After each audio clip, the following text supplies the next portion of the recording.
Danfo offers unparalleled, curated and bespoke tours across Africa for travelers seeking genuine cultural experiences, enriched with magnificent sights, sounds and flavors found on the continent. Each trip is reliably curated to ensure visitors are gifted with an immersive and authentic adventure. Whether you find yourself strolling along the charming white sand beaches of Sierra Leone, feasting on the mouth-watering delicious foods in Senegal, observing or partaking in various aspects of the Isheshi traditional system Ifa native to Yoruba land, Nigeria, with Danfo, you will rediscover a fulfilling sense of kinship to the true heart of the motherland, her communities. Our core values focus on integrity, quality, safety, and sustainability. We are uniquely committed to assisting with the advancement of African infrastructure and promoting African businesses, so both travelers and the communities they visit receive beneficial exchanges. At Danfo, we understand the importance of connectivity, and we have created a model which provides bespoke experiences based on your passions or hobbies. With us, expect a long-lasting spiritual bond between you and your destinations. Live, love, Danfo Africa. To learn more, visit danfo.africa.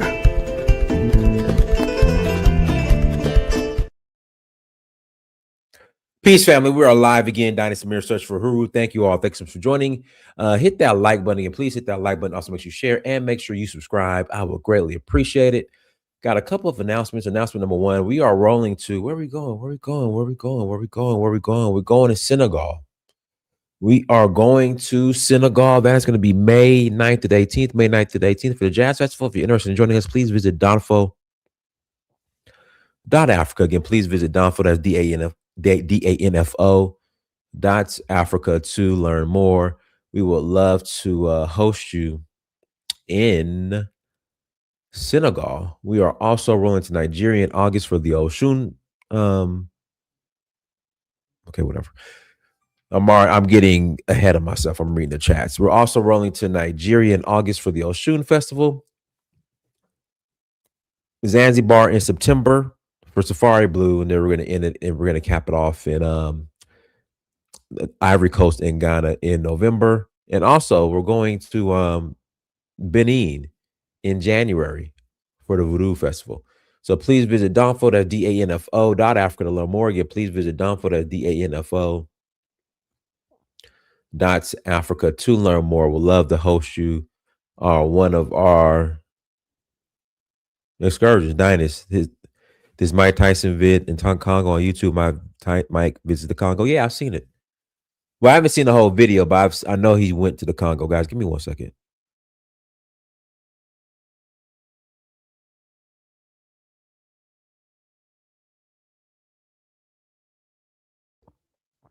Okay, I'm back. Oops. Okay, I'm back. Let's jump into today's topic. In Danfo.Africa, guys, here's the site right here. Here's the site right here for Danfo.Africa. So you guys can know where to go.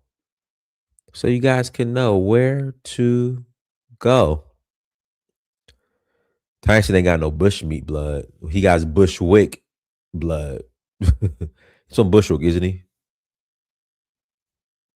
Yeah, so go to Danfo.Africa to learn more. Guys, give me 1 second. My son is downstairs, and he got the TV just blasting. Let me tell him to turn it down. Give me a second.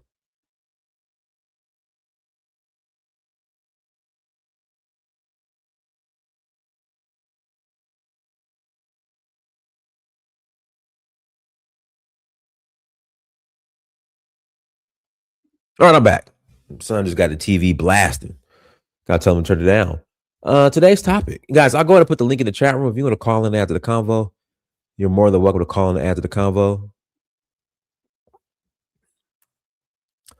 Citizenship. Well, African Americans moving to Africa. And some folks ain't happy about it. They claim we are gentrifying the continent and prices are going up. But I'm just trying to figure out, how is that our fault? How is prices going up our fault? Because you already know they give us the Mzungo price a lot of times anyway. So, we got to go over there and negotiate and haggle because they're trying to get over on us sometime. But I'm trying to figure out, how does the few African Americans that are going or relocating to Africa, how's that causing prices to go up? And why are we getting pinned on it? But let me pull up this video real quick. It was an interesting discussion.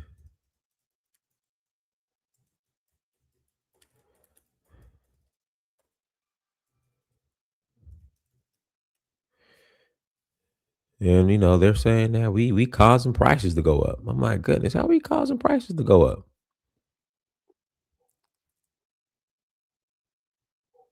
How is that our fault? And also shout out to the Black Americans or the diaspora, Black Americans and people from the Caribbean who receive their citizenship. Congratulations to them as well. Here we go. Which was, I think it was last week. About 150 got their passports. Welcome to Dirty December. Beach parties go until sunrise. International artists headline sold-out shows. Pop-up markets overflow with clothes, art, and jewelry. As tens of thousands of Black travelers from around the world, particularly from the US and Europe, descend on Ghana to bring in the new year. See, since winning independence in 1957, Ghana has positioned itself as a Pan-African beacon. And in 2019, Ghana leaned on its legacy to brand its Year of Return campaign, a government-led invitation for people in the African diaspora to journey home, 400 years after the arrival of the first enslaved Africans to Virginia. About 750,000 people reportedly visited in that first year alone. Ghana followed up with Beyond the Return, a 10-year strategy focused on investment, tourism, and resettlement. And Ghana isn't alone. Across the continent, several African countries are offering their own diaspora-based residency programs. But the story of return is more complicated on the ground. While visitors in the diaspora come for spiritual reconnection, cultural celebration, and refuge from racism and violence in the West, their presence in Ghana has driven up prices, displaced residents, and deepened class divides. I disagree with this. I disagree. Let me tell you how this works. All right. When you go over, okay, and you're looking for a place to stay or you're shopping at the market, the minute they hear your American accent, they drive the prices up. Now, if you're a local and you go to the same markets, you're looking for the same places to stay, you get the local price. That's why I'm not buying that with Black Americans or African Americans going to Ghana or going to Africa, we're driving the prices up. When you got the local price and you got the foreigner price.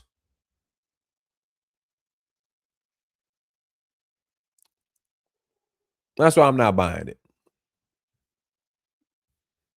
Some critics even argue that Ghana is using Pan-Africanism as a revenue stream rather than as a political ideology. All of this is happening as Ghana faces a deepening debt crisis and leans on tourism to stay afloat. So I don't see an issue with that. I don't see an issue with that. I would rather see Black folks going to Africa and circulating their tourism dollars in Africa than say Europe or Asia. So I don't see a problem with that. Use Pan-Africanism to attract tourists. I ain't got a problem with it. So what does Pan-Africanism mean in Ghana in the 21st century, and who really gets to return and who gets left behind? If there wasn't an opportunity for money to come into the country from these initiatives, I don't believe that we would be seeing them taking place at the rates that we are.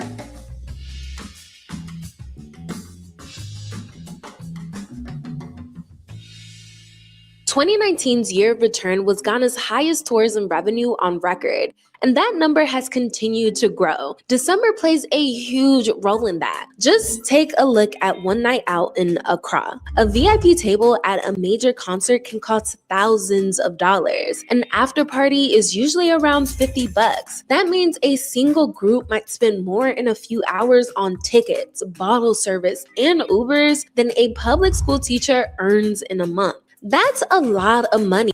I mean, that's anywhere. That's here in America. Folks that are popping bottles, buying tables with the little, the girls coming out with the sparklers here in America. I know they're paying. What they're paying for is probably more than the monthly salary of a school teacher here in America. So yeah, that's anywhere. Flowing through Ghana every December. But does that money stay circulating through Ghanaian businesses? Luckily for us, our hospitality industry is pretty local. Even the big brands you see, like the Kempinski's and the others, they have a very significant proportion of local funding. You go to the airport city, and almost all the major hotels there have very significant Ghanaian ownership. Most Airbnb, apartment complex, and the like, a lot of it have very significant Ghanaian ownership. People that come in and do your hair braids, so you go to the beautician shop, all that is Ghanaian owned. So a lot of that money is retained. Apart from the airline ticket, most of your local spend is going really direct to the pocket of local entrepreneurs, local innovators, and the like. On paper, Dirty December seems like a success story. More visitors, more events, more money. But Ghana is still in serious debt even with this revenue. Ghana's currency, the cedi, has lost significant value against the dollar, and the country is facing severe levels of youth unemployment. Ghana is currently undergoing its 17th International Monetary Fund debt bailout. This typically means that the government accepts loans in exchange for implementing what the IMF calls structural adjustments, like cutting public jobs and social spending, privatizing state assets, and opening markets. For Ghanaians, that leads to increased taxes, higher fuel prices, and other austerity measures that heavily impact their quality of life. Meanwhile, the World Bank encourages Ghana to lean on heritage tourism as a way to boost its economy. That is why the Ghanaian government is inviting the African diaspora home. So is it really about solidarity and reconnection, or is it simply a money grab? This is the million-dollar question that people have been asking since the year of return. I believe that it was both. It was started as a Pan-African nation state by Kwame Nkrumah. So Ghana has a very long history of creating government initiatives that reach out to the African diaspora and encourage them to come home, essentially. On the Year of Return website, they marketed the Year of Return as like a spiritual, birthrights, connection, people coming home. But on the Visit Ghana website, it was marketed as a year-long, marketing initiative. So I think the Ghanaian government was trying to do both, trying to bring people home, but also trying to get, trying to bring the tourism dollars. That both is exactly what makes this story tricky, because defining what Pan-Africanism is messy. See, its definition has shifted depending on who's defining it, where they're located, the year, and what they're fighting against. At its simplest, Pan-Africanism is the idea that all people in Africa and of African descent share a common identity and struggle and should work together to fight for liberation and empowerment. At its core, it's fundamentally about Black power, political, economic, and cultural. And while Ghana's return projects were intended to foster that Pan-African spirit of unity, the realities on the ground tell us a more complicated story. Which brings us to the Pan-African Village Project. Part of Ghana's Year of Return was land settlements, authored by paramount chiefs to members of the African diaspora so they could build homes and put down roots. Since then, thousands have settled in Ghana, and more than 560 people have purchased land. They pay about $1,000 to $1,200 per plot in I never knew admin about this fees to the project. local chief. But locals say the land was sold without proper consultation A or lot of that fair happened. compensation. In fact, a high court injunction in October 2023 was reportedly meant to halt construction on land claimed by a local family. But the building continued anyways, and authorities never enforced the injunction. This kind of tension isn't limited to one area. It plays out across Ghana's real estate market, especially in major cities like Accra. In areas like East Legon and Osu, rents have doubled or tripled since 2019. Hey guys, Ghana has not paid off his IMF debt. I don't know where you guys got that from. As of February 2026, Ghana remains one of Africa's top IMF debtors. I don't know where you guys got that from, that they don't owe the IMF. And many landlords are requiring a year to 2 years rent upfront to move in. It's technically illegal, but it's still happening. For many Ghanaians, it's starting to feel like they're being priced out of their own homes. Why have we normalized these criminal prices? I mean, what's the average salary in Ghana? It is getting out of hand, and nobody's talking about the government. Nobody's talking about it. Accra is getting gentrified. Everything has been hijacked. The gentrification raises bigger questions about movement and belonging. Long before year of return, West Africans were migrating in and out of Ghana for work and opportunity.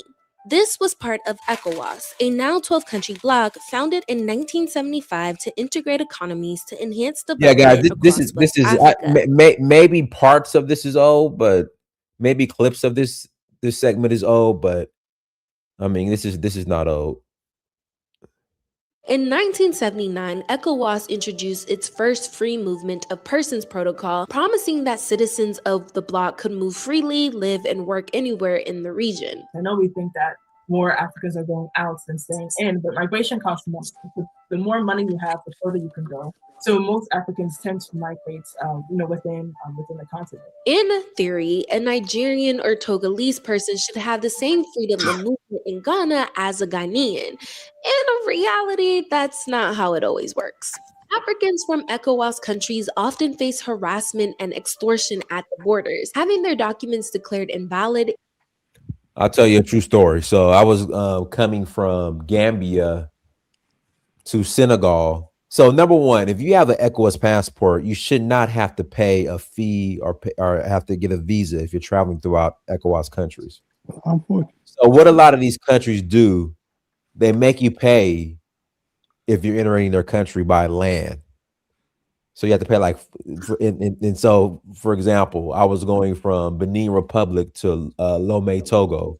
I'm sorry, from Benin Republic to Togo, and they were trying to get me to pay like 8,000 CFA or 5,000 CFA, which I said I'm not paying it.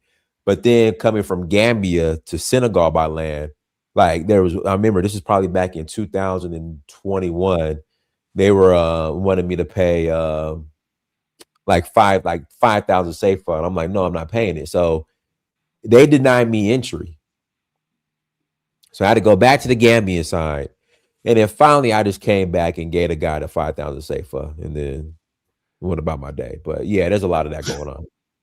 And deportation threats even within the supposedly free movement zone. And here's where things get really complicated. In September 2025, Ghana began accepting West Africans expelled by Trump's crackdown on immigration in the US on humanitarian and Pan-African grounds. While Ghana's government claims all deportees were safely returned to their home countries, their lawyers said they were being held at military camp in terrible conditions. 11 of the 14 deportees sued Ghana's government, saying they were unlawfully detained and that their rights were violated. Ghana's president hasn't specified a cap on how many deportees the country will accept. All of this exposes a gap between the language Ghana uses and how movement is actually managed. On one hand, the state talks about Pan-Africanism as a moral duty. On the other, people can still be detained, displaced, or treated as a problem that needs to be handled. The same country selling return and welcome home is also making choices about who gets protected, who gets processed, and who gets pushed out. That is the tension at the heart of all of this. For thousands of Black travelers, Ghana has become a rare place where joy and belonging can exist side by side. The year of return did tap into something real, that longing for home, for history, for relief from the everyday weight of racism in the West. Critics argue that the official policy behind Dirty December and the broader return project still feels thin. The policylessness of this situation have laid us open to many charges, including the fact that it's all PR or exploitation or just money and the rest of it. There is a spiritual essence to this whole agenda. There's a moral dimension to this whole agenda that imposes a higher burden, imposes a higher obligation and duty to think harder about what you're trying to achieve. You cannot take the memory of your ancestors and then pawn it for a few bowls of broil or porridge. We need to think hard about what we're doing and say, look, this is really important for certain people. And if we're going to harness it respectfully, harness it thoughtfully, harness it strategically.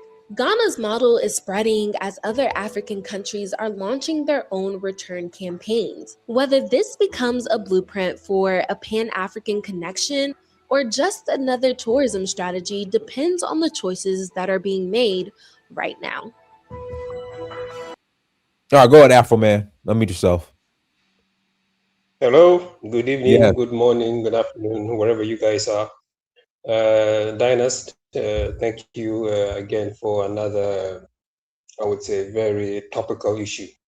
Now, my first comment is just brief on the video, in the sense that aspect of it, I think you addressed it already, is actually old. So the inflation rate and all of that is an old phenomenon of the cedi. Right now, the cedi has actually gained against the US dollar.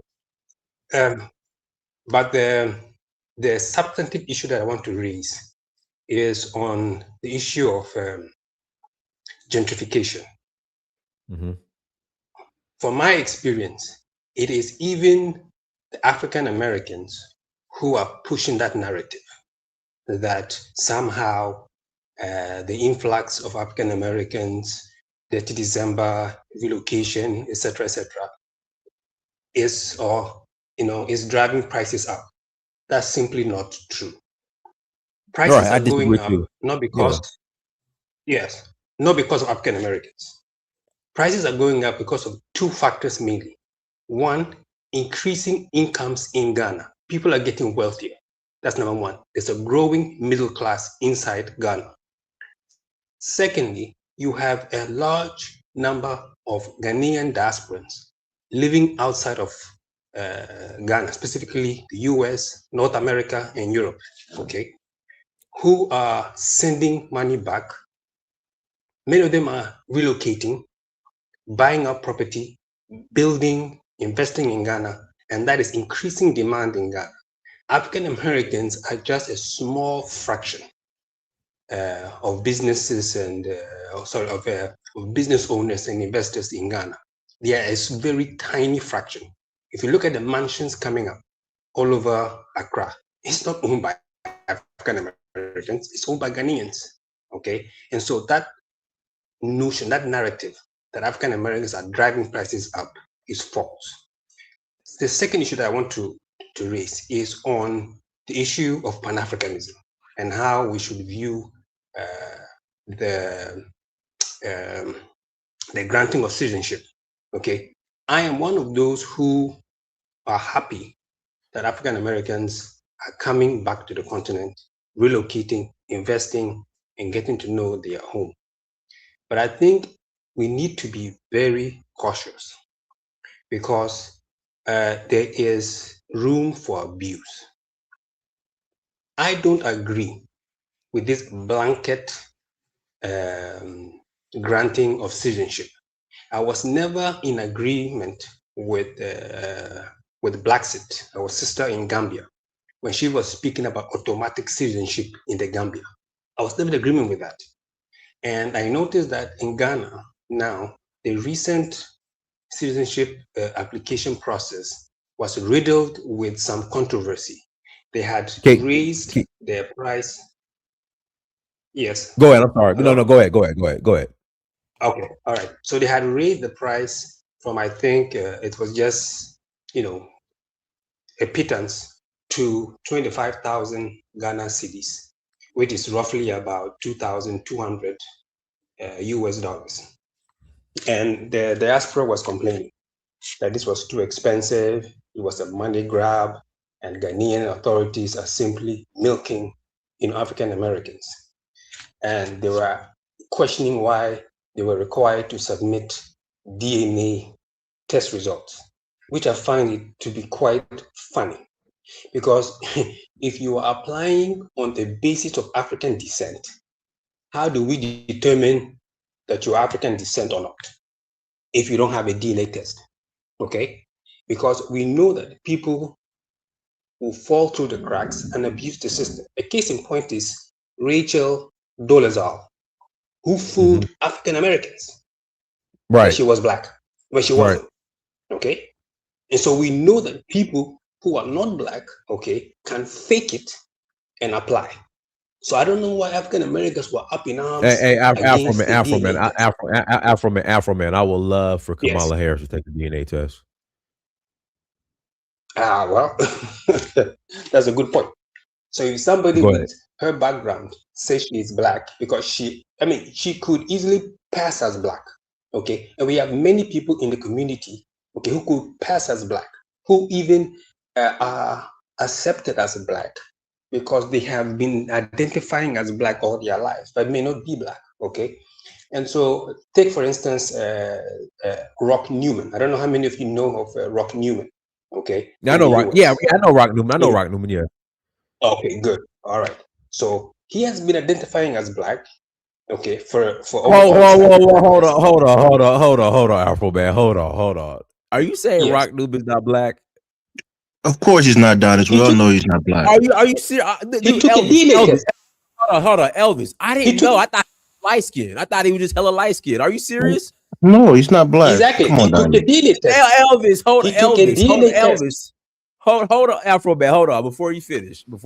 I'm shook, Donis. I'm shook. I had no clue. I thought he was just light skinned. I thought you were playing, Donis. I'm not sure. I'm dead serious. Rock Newman's not black.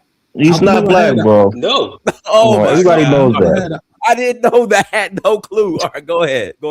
We all thought he was black. Until he took his DNA test. Yeah, I thought he was just light skinned. Okay. He took his DNA test, and the brother is from Europe. Okay. And so, so you have these cases, okay? You have these cases where you can't apply for citizenship on the basis of African descent and not present proof, okay? And that goes for across the board. If you are applying based on marriage to a Ghanaian, you have to present a marriage certificate. You can't just say, yeah, I'm married to a Ghanaian. Trust me, I'm married to a Ghanaian, okay? And so sometimes I think the demands for African Americans are just simply ridiculous, okay? The fourth issue with this process, okay, that I have is with Ghana itself, okay? I think Ghana doesn't know what it's doing. Between the two governments that have been managing the process, there is no set singular policy. The policy changes depending on which government is in power, okay? What is the goal? And I'll give you an example, okay? I don't think it is right for Ghana to grant citizenship to anyone who is either not a resident of Ghana, in other words, is not living in Ghana, or doesn't have property or a business in Ghana. I saw one particular sister who was granted citizenship, and she's residing in Morocco. Okay, not even in ECOWAS. She's residing in North Africa. So she's not even paying taxes to Ghana. On what basis, okay, is she, hold on, please, let me finish. On what basis is she granted citizenship when she has no ties to Ghana? She has no ties in terms of business or residence. She's not married to a Ghanaian, as far as I can tell. Okay, so these are the issues that I think has to be trashed out. Otherwise, there's going to be a problem in the future. And I'll land on this point. If Sierra Leone, for example, okay, grants citizenship to 1 million African Americans, that's not simply a Sierra Leone issue. That is an ECOWAS issue. Because if Sierra Leone grants African Americans or people of African descent citizenship, it affects the whole ECOWAS region because they are free to move from Sierra Leone to Nigeria, to Ghana, to Liberia, to whatever, okay, inside of West Africa.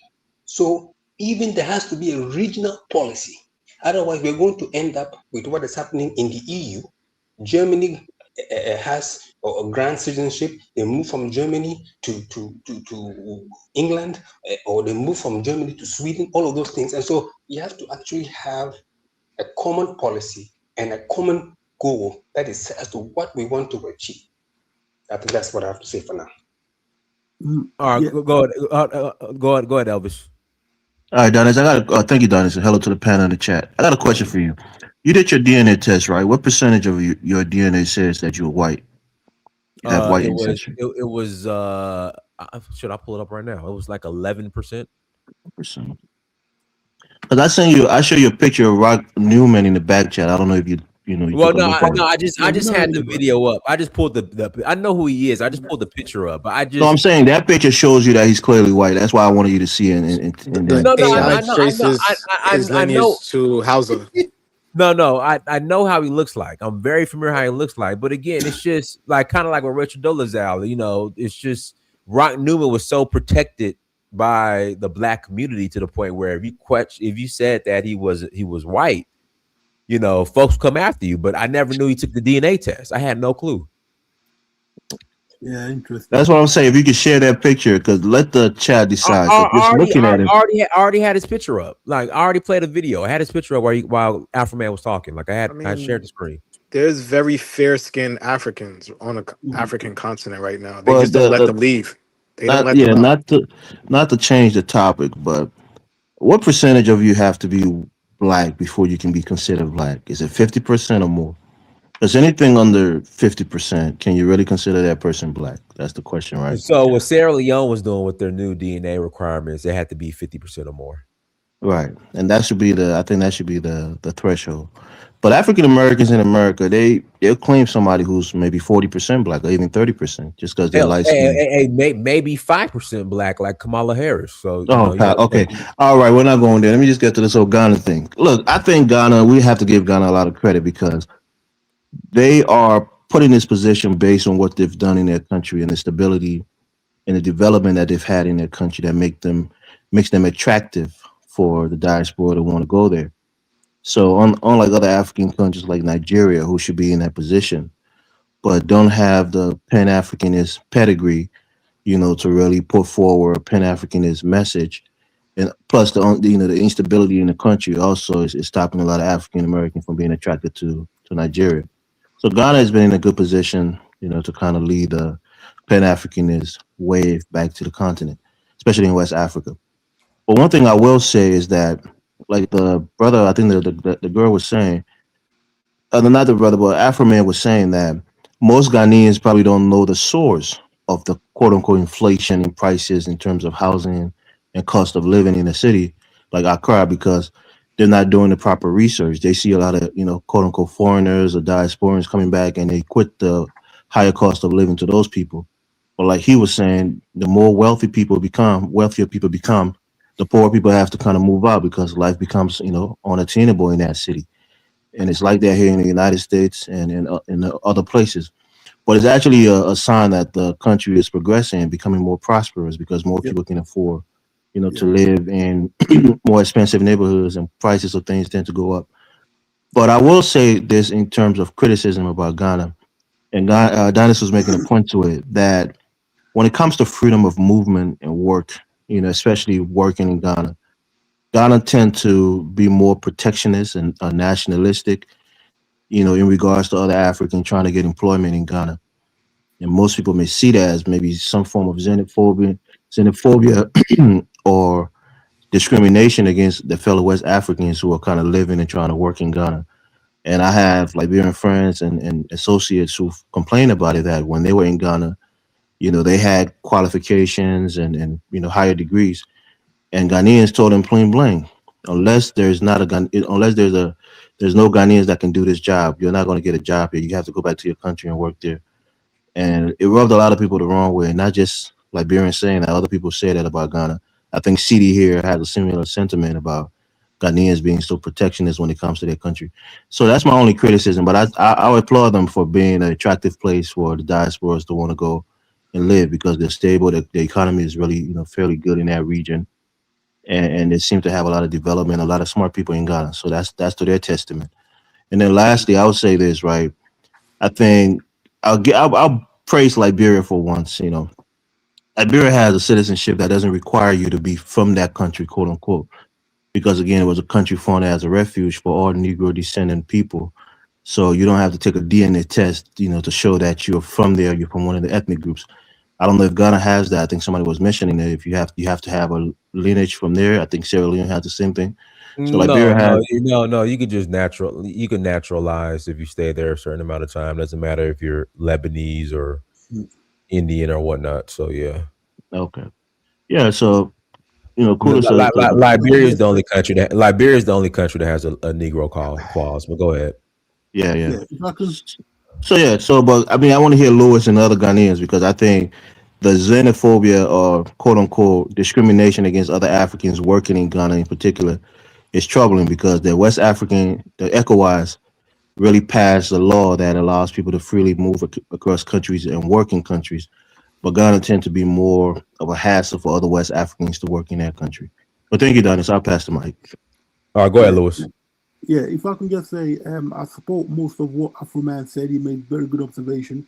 I just want to say that when it comes to the citizenship, you have to remember that the ceremony that just took place, that particular type of citizenship is a presidential pardon. That's that the president, being the president, is allowed to give a concession to whoever he wants to be citizen. And in the year of return, in fact, before the year of return, Muhammad started it, and then Nalado came in the year of return, and then we had large numbers, and it's continuing since. But that's on the discretion of the president. It's part of the law, but it's not the only way to get citizenship. Most people get citizenship throughout the years through the regular channels. You get that the presidential citizenship ceremony, like the one we just saw, is an opportunity for people to fast track. But it's not the normal way to do it. It's become the norm now because of the year of return and Ghana's credentials. I think it shows that Ghana is a prosperous nation. We're climbing up the ladder. People want to come to Ghana, okay?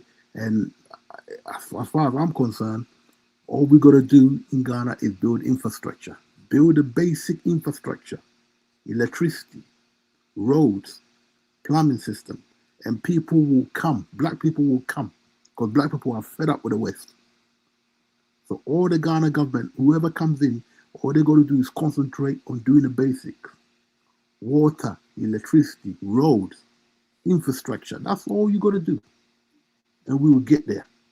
Okay? As for the people who made that video, that girl, she's probably a Nigerian, hating on Ghana. We know how black people hate. Okay? Keep doing the right things continuously, and the country will move forward, and we will show the rest of the world, the way we show them independence, how to do it. We're going to do it. Go, go, Ghana. Thank you, Dinus. All right, go ahead, CD. I think Africa came before me, so. Oh, okay. Africa. Go ahead. Africa. CD, yeah, I'll come after CD. No problem. I'll go after Baby Pro. Thank you. Okay. Yeah, to the point about what are African American, Africans don't really want them to go back. Yeah, we want everybody to go to Africa, specifically African American, but we'll prefer the productive one that will have impact on the community, on the society, and not to complain a lot, right? We don't want Pukibere to go and cause a lot of trouble for us. Most of the times when they go, they fail and they complain and complain and complain, and then they will be giving bad image to the country. Well, Ghana is not going. Ghana, there's no infrastructure, and when they go in there, they will go with all the romantic, talk. Oh, Ghana is beautiful. Ghana is like this. And you can't survive in Africa without an income, right? You can't go with $10,000, $20,000 to say you want to go live in Accra. It doesn't work that way. When you run out of money, then you start complaining. That's the issue that we most of us have with them. Even when I was in Nairobi, I could see somebody ran out of money, and their friends were running away from them. So you can't go with physical cash in Africa to say you're gonna sustain your lifestyle. You gotta go with something that can generate income for you, whether it's a passive income or regular income, for you to make it. You know, with the point of the brother that Afro man said, uh, you know, Accra being gentrified by African American, that's not true. I know a lot of Ghanaians that was in New York that have returned, that have made a lot of investment in Accra. Even the ones that went late, they couldn't even make it. So, and this is all over Africa. It's not only in Ghana, right? If you go to Ivory Coast in Abidjan, probably 0% of African American that go to Abidjan. But when you buy land in Abidjan this year, and you go the following year, the price will double. So it's more of like African that came to the West, they you know, you know, discovering themselves to go back to Africa and invest. Before, when people come to the West, they won't go back. But now, most of the Africans, they're just going back. Whether, they want to have a lot of money or they have a little bit of money, everybody just going back to invest. African Americans not making any that much impact in Accra, maybe 1%. But I know a lot of Ghanaians that have invested in Accra that have done it successfully, making good money by investing in properties. Um, with the situation of Ghana accepting other African that were deported, I don't think he accepted because of being a Pan-African president. He just wanted to go with Trump playbooks, just to be on a good side of Trump, right? He didn't accept them because they were Africans. I think he did it because of his own benefit, right? So that's the part that I had issue with Ghana, but that depends on individual leaders. That's why we say that it's always good for country to have democracy, free and fair election, president in and out, right? You can't put all of that into the Ghanaians in general. That's the leadership that is in power at that time, right? So I remember years back again, Liberian refugee was there. And then when they broke down the refugee camp, they got rid of Liberians. And I saw that on internet, and Liberians were complaining. That happened in Ghana. But again, I would say you can't put that in the whole of Ghanaians. You can see, well, the leadership that was in power at that time could be, running their policy in that way and get rid of the refugees. So, African Americans, yes, but they tend to talk a lot. They think that they're making everything pricey in Accra. That's not a reality. And you got to understand, in Africa being more of like an open right now. Like when I travel from here to go to Accra, right? And I'm taking plane from Accra to Monrovia, I will see Liberian traveling, coming to Accra, buying goods and traveling in and out. So even if they're not from Ghana, they are not Ghanaians, they're all African that are investing in Ghana. In this same thing in Nairobi, there are a lot of Ghanaians that are doing good investment in Nairobi, in Kenya, even Nigerians, right? So I would say Nigerians have more investment in Nairobi compared to the African Americans. Even Ghanaians, I've seen Ghanaians with huge farms in Nairobi. So Africa tend to be more open right now to everybody, but they will always give themselves the some sort of that means they will claim that because of them going back, that's why things being pricey. I don't think that's the reason. It's just like Africa right now, everybody's returning to do something good for themselves. But I'll remain for now. I'll go after. Yeah, greetings to the panel and the chats. I mean, great conversation. Yeah, thank you, Dennis, for the hard work. You put in every day. I mean, some of us might not appreciate it, but really, it should be really appreciated. You take your time. You give brothers platform to come and express themselves. Very important. Yeah. Really, for me, I'm going to come on a different point here. I think, yes, it is a good thing Ghana what they're doing. Giving nationalities to African Americans coming in is really important. As people of West African descent, who obviously we know contributed greatly in transatlantic slavery.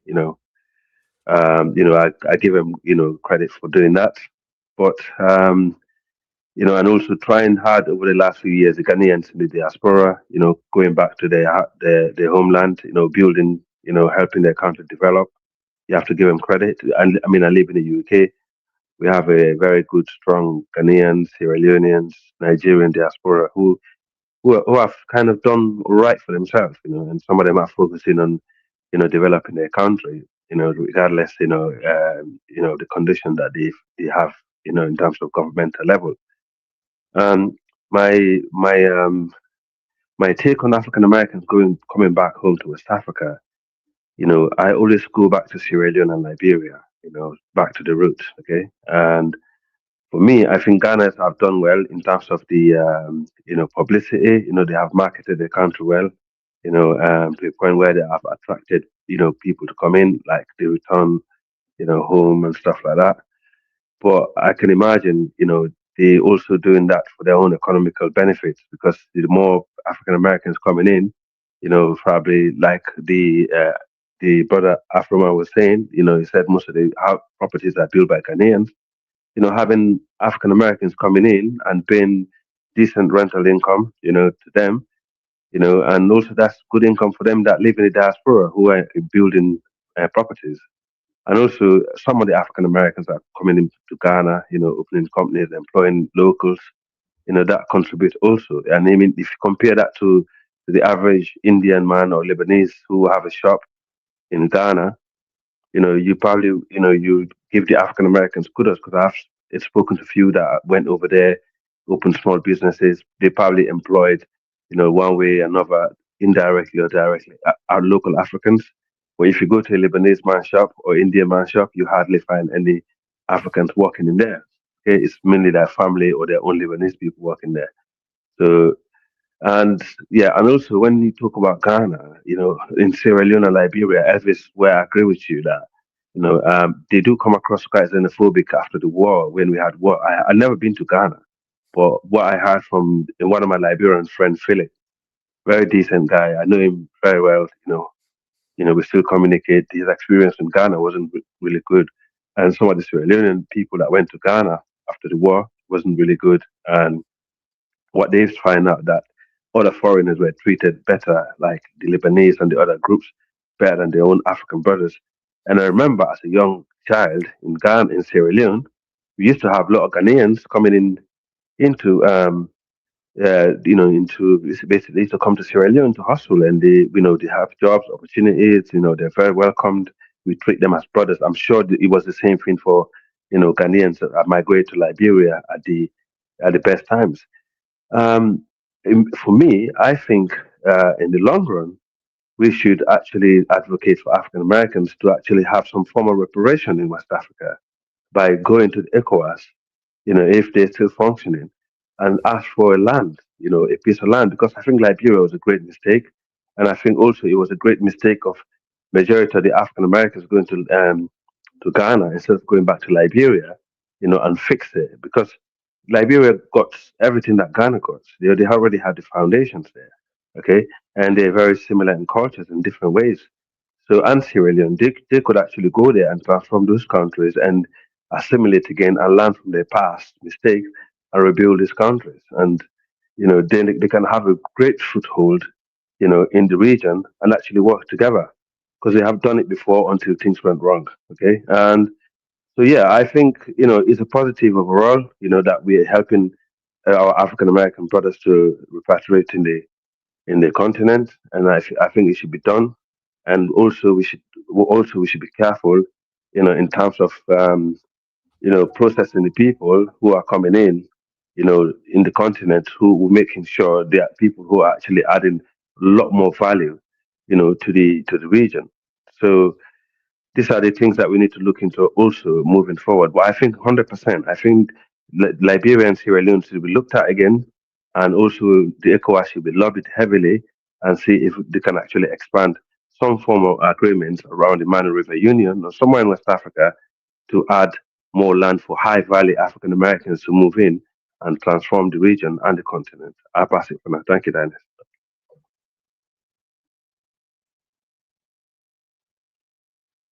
All right, go ahead.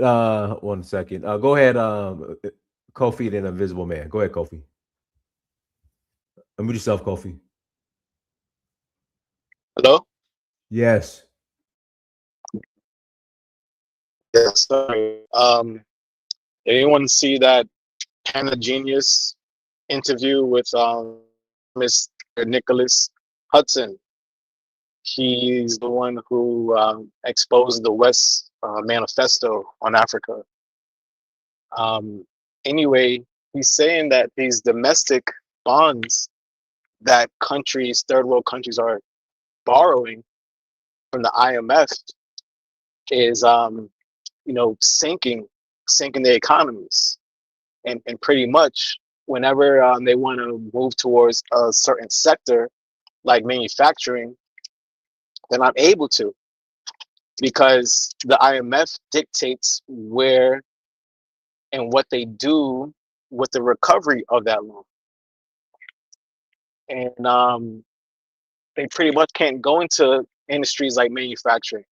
They can't go into industries that would pretty much create value and make the countries more independent.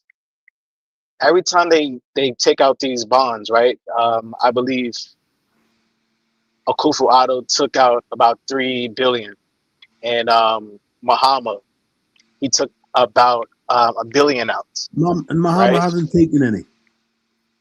Okay, sure. He did in his first term. His first term, he did. Well, brother, listen. Well, 3 billion for I'm Ghana. sorry, Atta did. Nothing, Can I finish? Bro. It's nothing. 3 billion is nothing for Ghana. It's not big money.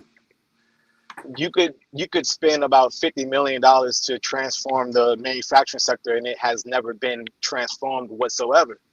And that's what's making it hard for immigrants. That's a lie, brother. Especially locals, making it very hard. There's no jobs, and there's nothing to do. Jobs there more so feel like slavery. No, okay, sure. I used to work there, and I know how much I made. I know how much I could and couldn't afford. And so I would say that the solution is for countries to start printing out their own money and putting the money towards the sectors where it needs to be. I remember Paul Kagame. He said, "You know what? If the West would print money, we're going to start to print money too." And I'm like, "You're not printing your own money yet?"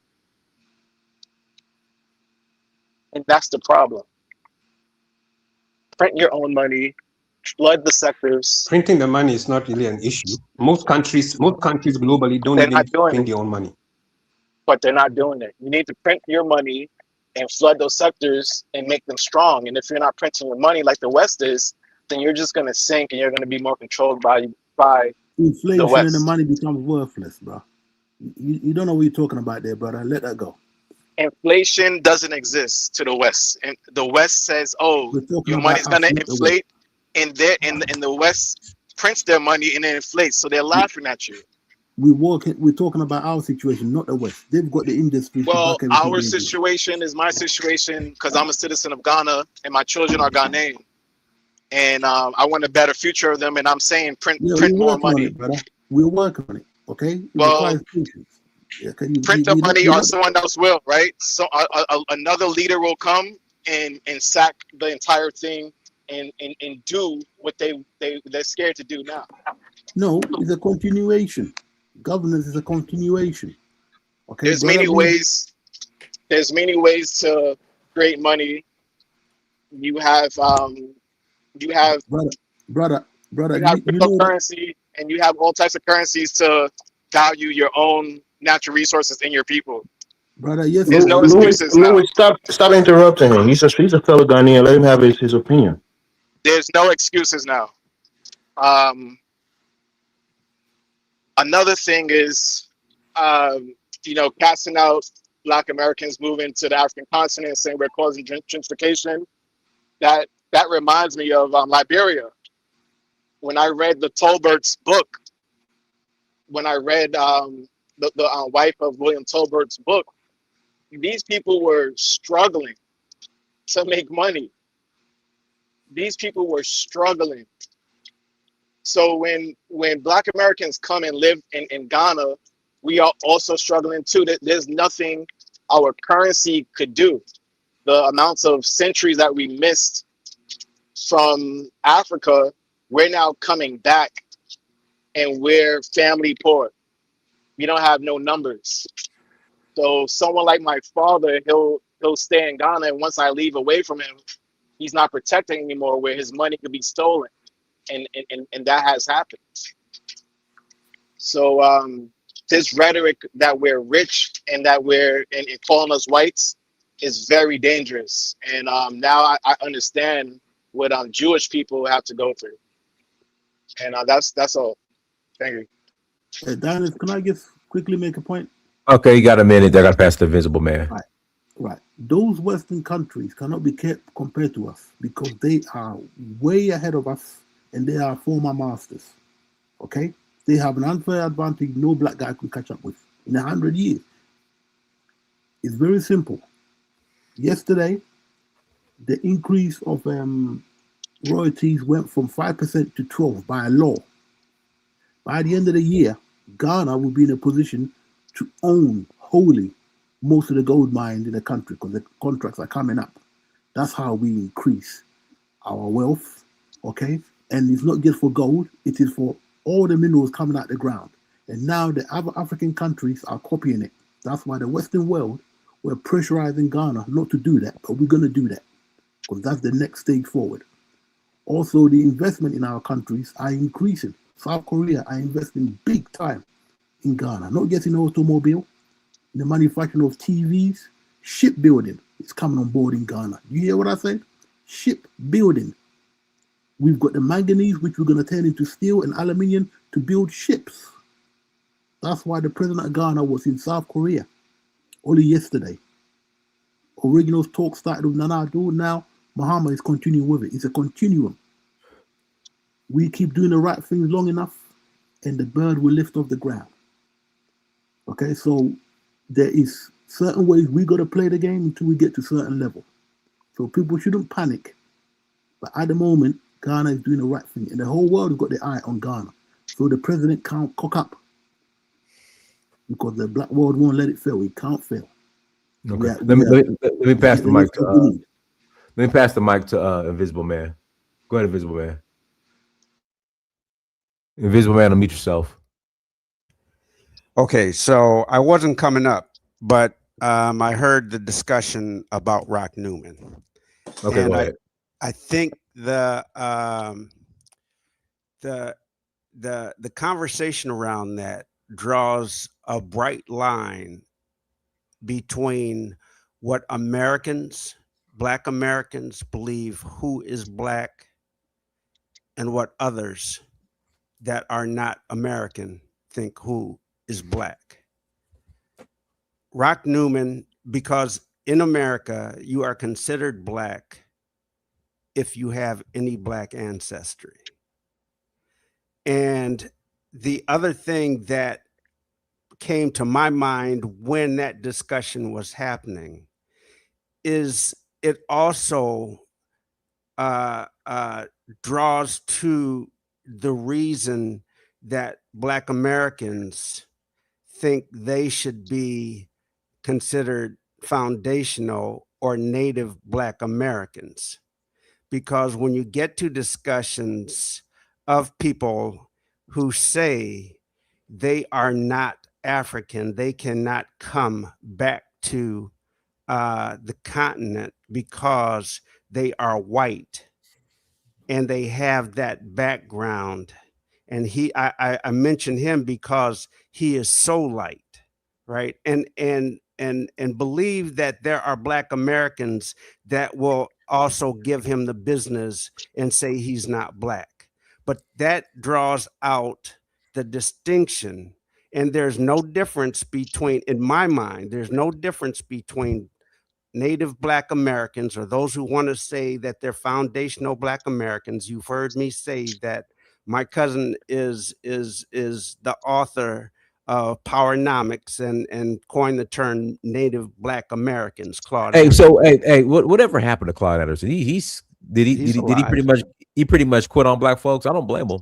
Well, you know, it's when you hit a wall and you're constantly running up against a wall and people won't believe what you say, or for some reason, whether it's political or whatever the reason is, they don't believe in your ideas and they keep going against you. But yet now they're adopting it. His time has come, and he's just it gets no one's adopting it.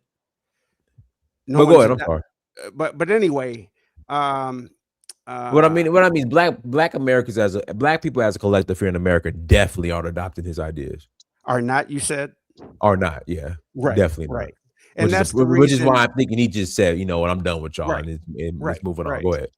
And so, but let me get back to go ahead. I'm sorry. Go ahead. Rock Newman, right? Because it does show this delineation factor, and so anytime we have a discussion with people coming back to the motherland, what Black Americans say, and the people there say, no, we don't want you because you are not. That is the reason that you have the people in America saying that we are different from. There's been an ethnogenesis. There's been some epigenetic change or something like that.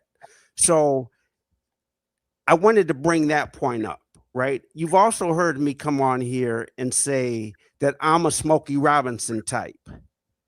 And let me add this in. I have relatives that married into Rock Newman's family. So I've never met Rock Newman, but I know his first cousins. You're light skin? Am I? Yes. And look, I'm not going to deny that, because let me tell you something. A lot of the inventions, a lot of the civil rights marks that have been pushed over here have been by people who were light. Especially in 1878, Thurgood Marshall, everything else. Okay. Yeah, that's all right. I like my light skinned brothers and sisters. But Smokey Robinson hate Africans. He hates them. So when you make those distinctions, you cause this friction, right? I flew into Accra when I was going to Freetown because I missed my flight coming out of Paris. Me and my buddy from Sierra Leone drove from Accra all the way to Freetown. So I got to see a lot of the country. That wasn't my first trip. My first trip was going over to Uganda in Kampala. I would have gone over into the Congo, but it was too dangerous. Mm-hmm. So let me say this about my ancestry and me being light. I pulled it up just for this conversation. And I said before about, here it is. I got Nigeria, Mali, Ivory Coast, Ghana, Western Bantu people, Benin, Togo, Senegal, Cameroon. What's the percentage? 52. 52. Okay. So I make your cutoff, but and then Central West, Central West Africa and Yoruba land, right? I have never, and because I know of my situation in the United States, When I do an application, I don't put down black because nobody sees me as that. Even though there are some people that are darker than me that have less African heritage and black heritage than I do. But I What do don't you put put it down? down. I don't put down anything. I either leave it, I leave it blank. That's what I do. But I can tell you when I get on the job, I do not deny who I am. So once I get on the job, I get that backlash or I get some negative treatment coming from all sides. That's neither here nor there. I am happy to see, and let me say this before, I'm happy to see that people are moving back to Africa because I think it's a good thing. I think people need to experience travel. I think it would help a lot of the stress off of Americans if they left America. Because the minute you get off that plane and you drop your foot onto another land, the brothers will tell you the stress just leaves their shoulders, right? But the Ghanaian president today or yesterday just put forth a bill to the UN asking for reparations. I have an issue with that because of the fact that we know, and let me finish what I'm going to say because I won't go on too much longer because I know I'm going to get some pushback here, that African kings and chiefs were involved in the slave trade. Yep. And so when a president of a country that was involved in that asks for reparations, you're going to get a lot of pushback from Americans, mainly Americans, because we're the ones that are the loudest, that say, hold up, wait a minute, hold on, right? And so they're going to say, and in my mind, maybe it's some of that gold, maybe it's some of that other stuff that Ghanaian, the Ghana president should be thinking Don't push your about. luck, brother. Don't push your luck. To those who were enslaved. All right. Finally, let me say this. I would say to Americans, Black Americans, I have been in the islands for almost 9 years. I go back and forth, just like you African people from African countries go to England and America and you go back and forth. So I would say to Americans, explore all your options. I am for Black Americans going to the to Ghana, Sierra Leone, Nigeria, Uganda. I don't care where you go, because like I said, if you get out of this society, I'm of an age where I could leave. But when you get out of this society, I will tell you, there's nothing like the fact that the stress just drops. And when you go to a country where it's nothing but Black people, you get it, because then you're not, the stress that is on Black Americans, particularly because of the percentages that Blacks make up in the United States versus other countries, that there's a heavier burden placed upon them because of societal pressures. So I would say to Black Americans that they ought to explore that places here in the diaspora where other enslaved peoples are. There are going to be cultural differences there as well, but I would encourage them to go. That's what I wanted to add to the conversation. Yeah, can I say one thing quick before we pass it on? I mean, this color skin issue, this colorism, is a myth. Because people think the true African is just a dark skinned man is the African. That's just a lie, because we know the oldest human race we have in the continent, they're not dark skinned black Africans, are they? And this is a fact. So, and also genetically, we're not all, the same. We have different genetics that demonstrate in our lineage, and even as African, as tribes. So, the one dot policy should not apply in Africa, and if it does, it's just level of ignorance. and I disagree with that. But obviously, the Anglo-Saxon introduced that. So it's a shame that some of us will look at people based on how light their color skin is, and at the same time we come to the white man counter and complain about racism. I pass the mic. Thank you. Let me pass. It's Kidola's turn. Go ahead, Kidola. Unmute yourself. Yeah, let me say it very short. Thank you, bro. You see, the Smokey Robinson type tribe have been a menace in our heads as Africans. This YouTube street fight came from the Smokey Robinson tribes. Yep. And let's just be honest. Go, brother. No. The Smokey Robinson tribe. Go ahead. Because I love the Smokey Robinson vibe. I like his music. That's it. Because for you to be an African, it's not just by skin color alone. It's culturally and everything. Like Nigeria, we have very light-skinned people from the Borno side. What's their name again? The Kanuris.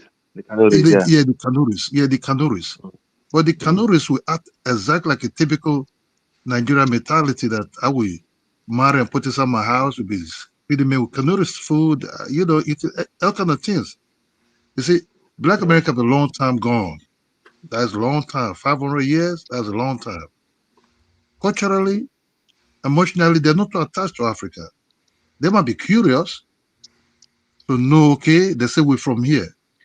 Some of them went back and become very hostile to where they came, to where they just come and do an assault. And for the bridge to be gapped would take a very long, long way.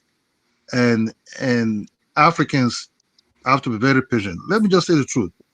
The window of opening up for Africans to accept Black Americans is slowly closing, because Africans themselves, due to this fast airplane and ships, and you can easily come over.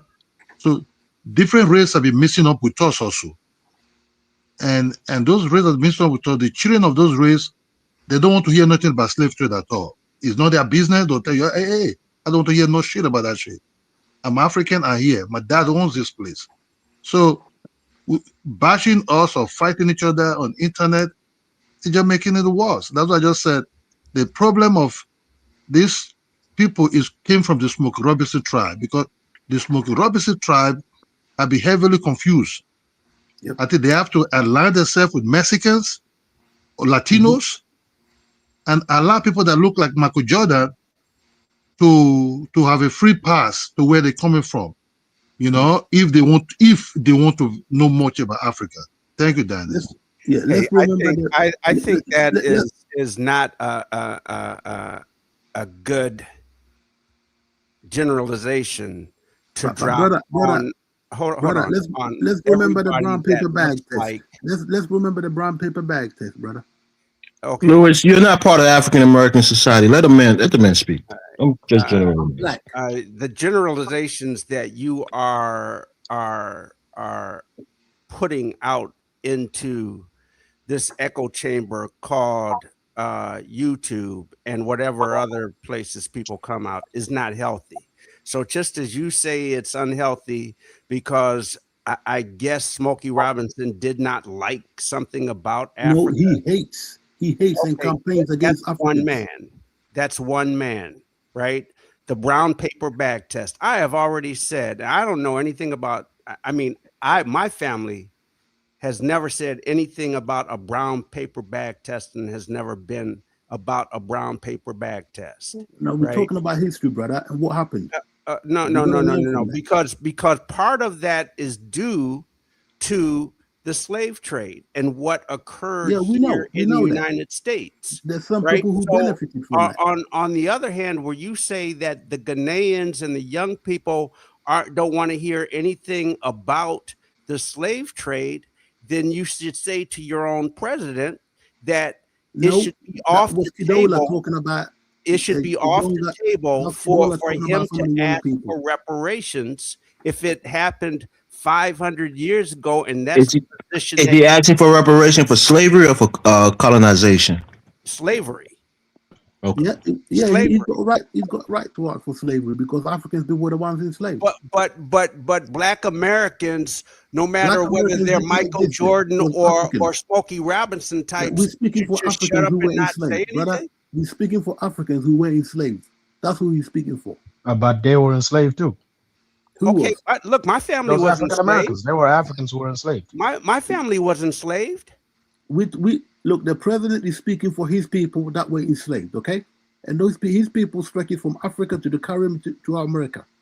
You can check anybody. You can check any American's background, and they will have just as many countries. I agree with Invisible Man. I find it very uncomfortable for African descent who sold Africa into slavery, advocating for reparation. Let me make my point, please. Anybody who is against any African president, is the strongest voice you're going to have in this argument is the people from the Africa itself. Okay, that's why the Caribbean nations and the African American organization have got behind the president of Ghana, who's representing Africa at the moment, to present this to the UN. Okay, we got smart people. Let them do their work. Yeah, well, Lewis, what is Africa? I gotta pass the mic to anti-moralist. Go ahead, anti-moralist. Okay. So I'll answer the first question. I'll keep it short because honestly, I think I personally do not have a problem. I don't know when you say some Africans don't like it. I'm probably not one of those Africans. Me personally, I see most of these current borders, not necessarily saying they don't exist, but they have separated communities, families, and with African Americans, for example, when they're in the Americas, there was not only one group of African Americans. Oftentimes when we speak about African Americans, there's groups of African Americans who probably don't identify as African. Some of them might have, or indigenous DNA, as they call it, from the Americas. And then there's some of them like the Galagichi people. I don't know if you're familiar with them, who keep holding on to the African traditions. All of these groups don't have the same affinity towards Africa as the continent. And also, Africa as a whole, I always look at it for regions. Like there's West, East, North, South, and Central Africa. These regions, most African Americans are probably going to go to West Africa, specifically Ghana, because they're the ones who kind of were the forefront of this repatriation movement. But if you go, for example, as of recently, I've seen more African Americans moving to Kenya, for example, even though most of them probably don't have affinity towards it, but they still go to Kenya nonetheless. And I don't see them complain. Well, not all of them, but I don't see most of them complaining how they're being treated there. So that's all I had to say on that, honestly. But I would say to you, I'd ask you first this question if you can answer. Where would you tell African Americans not to go, and where would you tell them to go if they were to go to Africa specifically? Like if you can give examples. Because they're not all the same in all these areas. So I'd like to know since you probably have the most interesting perspective, I want to know where would you recommend them to go? Who are you asking? Can I answer that? Oh, okay. First Dynast, and then anybody else can answer. What was the question? Okay. What's the question? Where would you tell African Americans to go if they were ever to say, hey, you know what, I'm interested in traveling to Africa, and they say maybe even moving there? How would you advise them? Where would you tell them to go, and where would you tell them not to go? I would tell them to visit as many countries as possible, because everybody has, every country's not a fit for everyone. Good point. Including the Sahel? Yeah, go visit the Sahel. Yeah. Well, I would start with I personally would start with Nigeria, Sierra Leone, Senegal, but of course we have the language barrier, and then South Africa, Kenya, and Tanzania. Okay. Right. Yeah, I definitely recommend Sierra Leone. So you would recommend Ghana? I mean Ghana too, but Ghana. I guess Ghana. Yeah, maybe. That should be kind. All right, well, okay. I think Kenya would be good for them because it's very cost effective. Okay. Except when they run out of money, then they start complaining. But I think Kenya, Kenya is very, very reasonable in cost wise. Yeah, things are very cheap over there compared to Ghana, because you have to know a lot of Ghanaians have gone back and and then they make things very, very expensive. You know, like there are a lot of successful Ghanaians, I'm telling you, that have gone back, that have done an amazing work. So people think that African Americans are the one that making things expensive in Ghana. That's not true. Yep, Ghanaian themselves investing a lot. Yeah, it's not that. It's not just that, brother. Yeah, so Ghanaian shopkeepers and retailers are greedy bastards. Okay, when the last election was going on, John Mahama kept backing up the retailers, saying that it's because of the government making things expensive. Now he's in power after a year. He's now making an announcement to the nation, telling retailers that they're going to be forced to lower their prices. When Ghanaians put the money up, they become greedy. That's why they don't like Nigerians coming to sell. They don't like Lebanese coming to sell, because Ghanaians think that they have the absolute right to completely exploit their own people. And that's the problem. The Ghanaians have a bad mentality. That's why we need my only problem Indians and other people, or else that won't change. I'll personally recommend Sierra Leone, Ivory Coast. I think if you're coming to West Africa, it's important to learn how to speak French. It's very, very important. And then I think like Ivory Coast, Senegal, Sierra Leone, this would be a good, like, for example, if you're coming for tourism, you have like leisure, like maybe places like Cape Verde, it's actually really nice. But I think for me, where Invisible Man was coming at, I actually agree with him. I feel uncomfortable, or it's all right, they can do it, but for Ghana, a country like Ghana, to be advocating for reparation ahead of African Americans and the Caribbean brothers, because we know, how, this thing started, right? No, let me just finish. I just want you to clarify something. You say ahead. What do you mean by that? Like ahead of? Because what do you mean by because that? okay, that's good. Okay, so Ghana has been banging on about reparations before this president. Okay, they've been going on about it for a long time. But no, that's not true. Ghana, just want to hear. Before. Let's be clear what the president of Ghana has done. The president of Ghana has actually laid a motion in the UN declaring the transatlantic slave trade a crime against humanity. That's the foundation. That's the basis of it. Okay, the reparation is a secondary one. But the first thing is that he has declared it a crime against humanity. If it's a crime against humanity, I agree with that. But if you're trying to get money off, selling slaves to America, that doesn't sit well with me. Let me finish. Is he getting that money from you, brother? No. Hang on. Is he getting that money to give it to the slaves? Is he getting the money to give it to the slave descendants, or is that getting the money to help the people who sold the slaves? That's the question. I mean, you can make the argument for both, right? Because there are family members who are now living in Ghana who are descendant of the people who was taken into slavery. A lot of people, their entire family wasn't taken into slavery. So your mom could be at home cooking a nice pot of soup. With us asking for and her son could be captured and taken into slavery. So those families didn't sell their kids into slavery. So they too were victims. The people on the continent of Africa who were victims of slavery, and their family members was enslaved and give taken the into reparations for those who are descendants of slaves. That is my opinion. I don't think it is right. Hold on, guys. I was speaking. I think based on people experience in Ghana is quite they're not gaining anything from you. They're quite xenophobic towards outsiders. Bro, shut up, bro. That's accurate, Lewis. That'd be silly. Let's be fair. Wait, how Ghana? No, that's definitely true. I believe few countries that they will go and have problem is Sierra Leone and Liberia. They won't have an issue like that. But Ghana, Ghana is a fast pace right now. You need a lot of resources to make it in Accra, specifically if you want to live in Accra. But brother, so if you don't have that much money, you will run out of money. You will find yourself into trouble in Accra. That's sorry, CD. That's why I said earlier. People asking for African Americans travel to Sierra Leone, you're asking for hardship for them. You're asking for hardships. If you're asking for African Americans to move to Liberia, Sierra Leone, you're asking them to experience hardships. No, Liberia is not attractive to African Americans because of the coup. A lot of people have a bad taste of what happened during the coup, so they stay clear of it, which is understandable.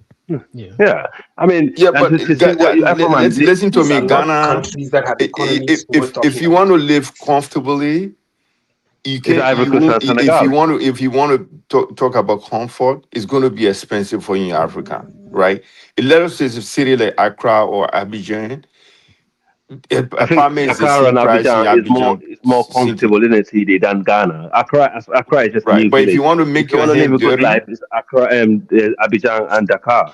So they stop are getting very over expensive yourself, city. Ghana. You know, so if you want to make your hand dirty and get into the system, at least you should start somewhere like Sierra Leone or Liberia if you want to make your hand dirty. But if you want everything like the same way you live in New York City, it's going to cost you a lot of money. It's even going to cost you more than living in New York. Yeah, I But most guarantee you that. Americans want to yeah. live like I mean, they my want to Ghanaian live brothers like they don't were think living Ghana is in the more. US. Yeah, don't think Ghana is more developed than the most developed city in the West African region, because Ivory Coast and Dakar and Abidjan is way more better than the city. Let's face that real. Okay, and Yeah, but also the English before speaking countries, Ghana is probably the yeah, the English best. speaking, yeah, Ghana at the moment. But if you go to a place like Abuja, it's better than No Accra. one Also, moving to let's not Abuja, get bro. that. Bro, no What do you one mean? Don't moving want to to move? Who the hell wants to go to Nigeria when there are Islamic resurgence up there? Who wants to go to Abuja? No, but I mean, listen, Ghana you guys are go to just Abuja speaking and out of Lagos. your ass. Why? Okay. No, but see you're getting angry He because doesn't live in Nigeria. Diners does not exactly. live in I'll Nigeria. say If you're asking on for the African older side, Americans to go and live in This is Nigeria, come on, man. this is exactly what we're talking about. Now you're getting angry because you've been caught out. We're telling you the truth. You don't like it. No, But it's fine. You can get angry. This is the problem with African. When they want you to praise their country 100%, but once you become negative, they go after you. Listen, I hate to be a spoiler. People, I hate to be I a want spoiler. to hear from the Ghanaians, right? Can you hear this? Hey, Lewis and Afroman. Thank you. Lewis and Yes, I am Afroman. Ghanaian. Do you I'm think? Arab, okay? Do you Listen, think that? Listen. Hey, I got a question. Let me ask my question, please. Ask Do you think it's right when myself and Africa, even City, have the sentiments that other Africans are discriminated against in Ghana when it comes to jobs and not having the That might opportunity be to work true. freely? That might be true. Okay. You know what? That Okay. might be true. That might be true. But my point is, okay, it pisses me off, okay, when people advocate for people, African Americans, to relocate to Burkina Faso, to Sierra Leone, to Nigeria, when we know that these places have serious issues, okay? Nigeria is a boiling point, okay, in the north. You have countries like Burkina Faso, African Americans relocating. I mean, why would you relocate to a place that is experiencing civil war? Civil war. Oh God, nobody advocating. Listen. The African Americans No, going but to they are African Americans. No, the African American go to like Sierra Leone every day. The African Americans going to Liberia every day. So just chill. No, Louis, wait 1 second. Let me just correct this guy. Okay, and also before your diaspora started building your little Ghana, most of them used to come to Sierra Leone to work. Let me just finish. Before that, all your guys used to come. Compared to Do you know? Okay, when I was young. Okay, now Sierra Leone and What is the Liberia went GDP to of war. Ghana? No, Have you been? Have What you is been the through a war? GDP of Sierra Leone? Hold on. Have you What's been the through a war GDP before? of Sierra Leone? Answer that question. It's Ghana recovering from a war. Of Sierra Leone? Liberian Ghana What is the GDP of Sierra Liberian Leone? Sierra Leone, pardon me, been through a serious war for over 10 years. You can't make the argument Africa because of our own stupidity. We went to war and destroyed our countries, right? And Ghana has been stable and it's been developing. I am proud give to them say that credit we for haven't that. had a war in Ghana. I'm proud. Elvis, there's Why would nothing you painful. wear that There's as nothing painful. Elvis, there's nothing badge of painful. honor? These guys that used to come to our countries and polish shoes Yeah, for but living. that's a bygone day. Don't go back to those days. Those days are gone. Hey, gotta pass the mic to Burkina Bay. Burkina Bay, unmute yourself. Hey, Dinas, thank you for having me. How are you guys doing? Doing well. Good. So yeah, I listened to everybody speak for like few minutes, and like I need to agree with Kofi. I think it's American Kofi, because earlier he talked about the freedom that the president should be having to manipulate the currency one way or another so that it can benefit the people, right? And he spoke about this, and I think he's 1000% right. Okay? Now, here's the thing. The thing is that there's this unspoken rule, right? There's this unspoken rule in the Commonwealth where like everybody is free from doing it to benefit their people, but except those African countries, right? Like Ghana, for instance, right? Technically, they have the freedom to do it, but like there's this unspoken rule that is preventing them from doing it, all right? But now I'll draw a parallel. That's not true. I'll draw Ghana was doing it I'll draw, and ended up in I'm the one speaking. hyperinflation. I am the one speaking right now, please, right? So I'll draw a parallel with the French-speaking countries in Africa, okay? The difference between us and the English-speaking countries is that the French made it official. They didn't make it an unspoken rule, all right? They made it clear and clearly in the policies of the currency that we use, right? They made it clear that, not just are we forbidden from industrializing, whoever tried to industrialize becomes a breaker of those policies, okay? Another thing, okay, is that we simply just don't have the freedom to manipulate anything, okay?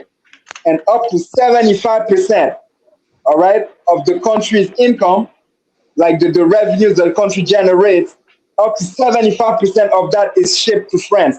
And this happened for the longest, okay? That's not You true. think you think that's good? Listen. This happened for the longest. The only difference between us and Ghana is that it is official with us, and with Ghana and even Nigeria, it is like more of an unspoken rule. And I can say it for sure. I can say it for sure. I can say it for sure based on the level of poverty that we can see both in Ghana. You're talking rubbish. But you're disturbing me, by the way.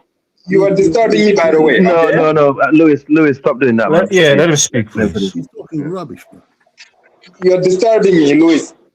By the way, I have Ghanaian cousins, just to let you know. So I'm not here to just bash on Ghana, all right? We are all in the same Ghana must situation. be doing okay? something very right for you all to be bashing Ghana. Ghana must be doing something We right. are all in the same situation. We are all in the same situation. The reason why the president is not doing what is right. Let the man speak. The reason why the president is not manipulating the currency so that it can benefit the people, exactly like Kofi said earlier, is exactly for those unspoken rules. It's exactly because of those unspoken rules. CD appreciated from 16 to 10, that is not he's never gonna tell you this. Listen, can you stop interrupting people? Can you stop interrupting people, man? It's annoying. The Ghana CD moved from 16 to $1 to 10 to $1 in 3 months, and you are saying that we don't manipulate the currency? This is more certainly what led the president of Ghana to ask for reparation, because what is this if it's not slavery? What is this if it's not slavery, all right?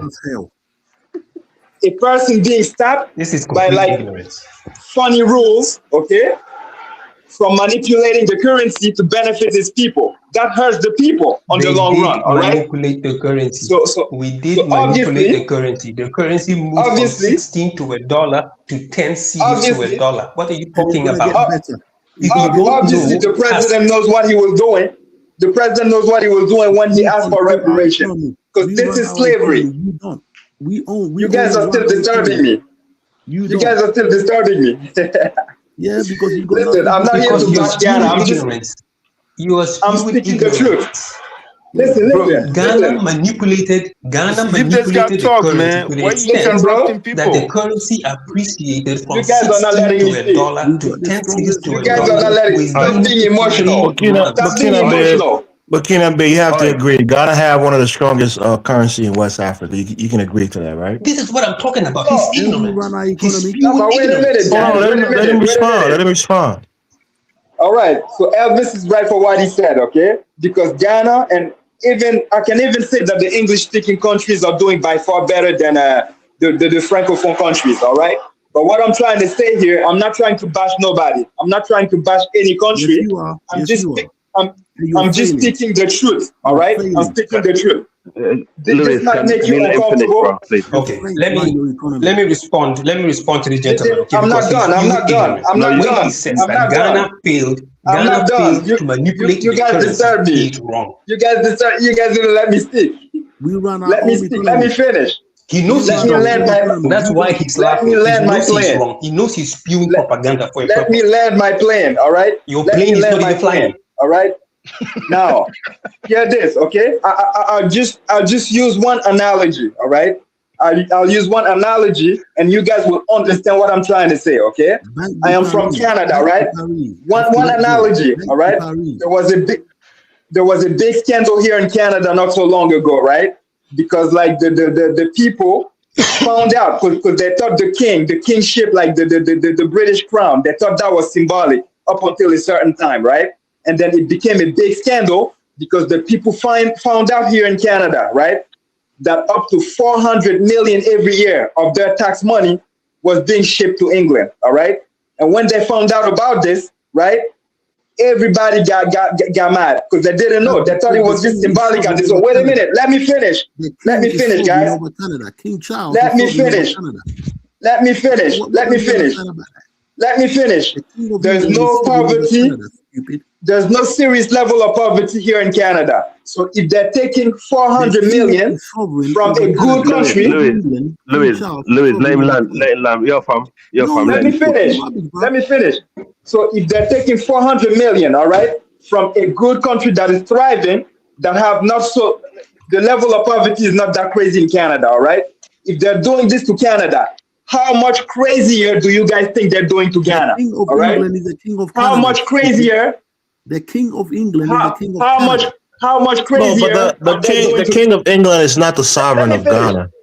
Let me finish. Let me finish, guys. They're taking money from Ghana. They don't take money from Ghana. Listen, let the man land, man. Let me finish. Let me finish. Let me finish, guys. It's stupefying. Let me finish. This is very uncivilized. Come on, man.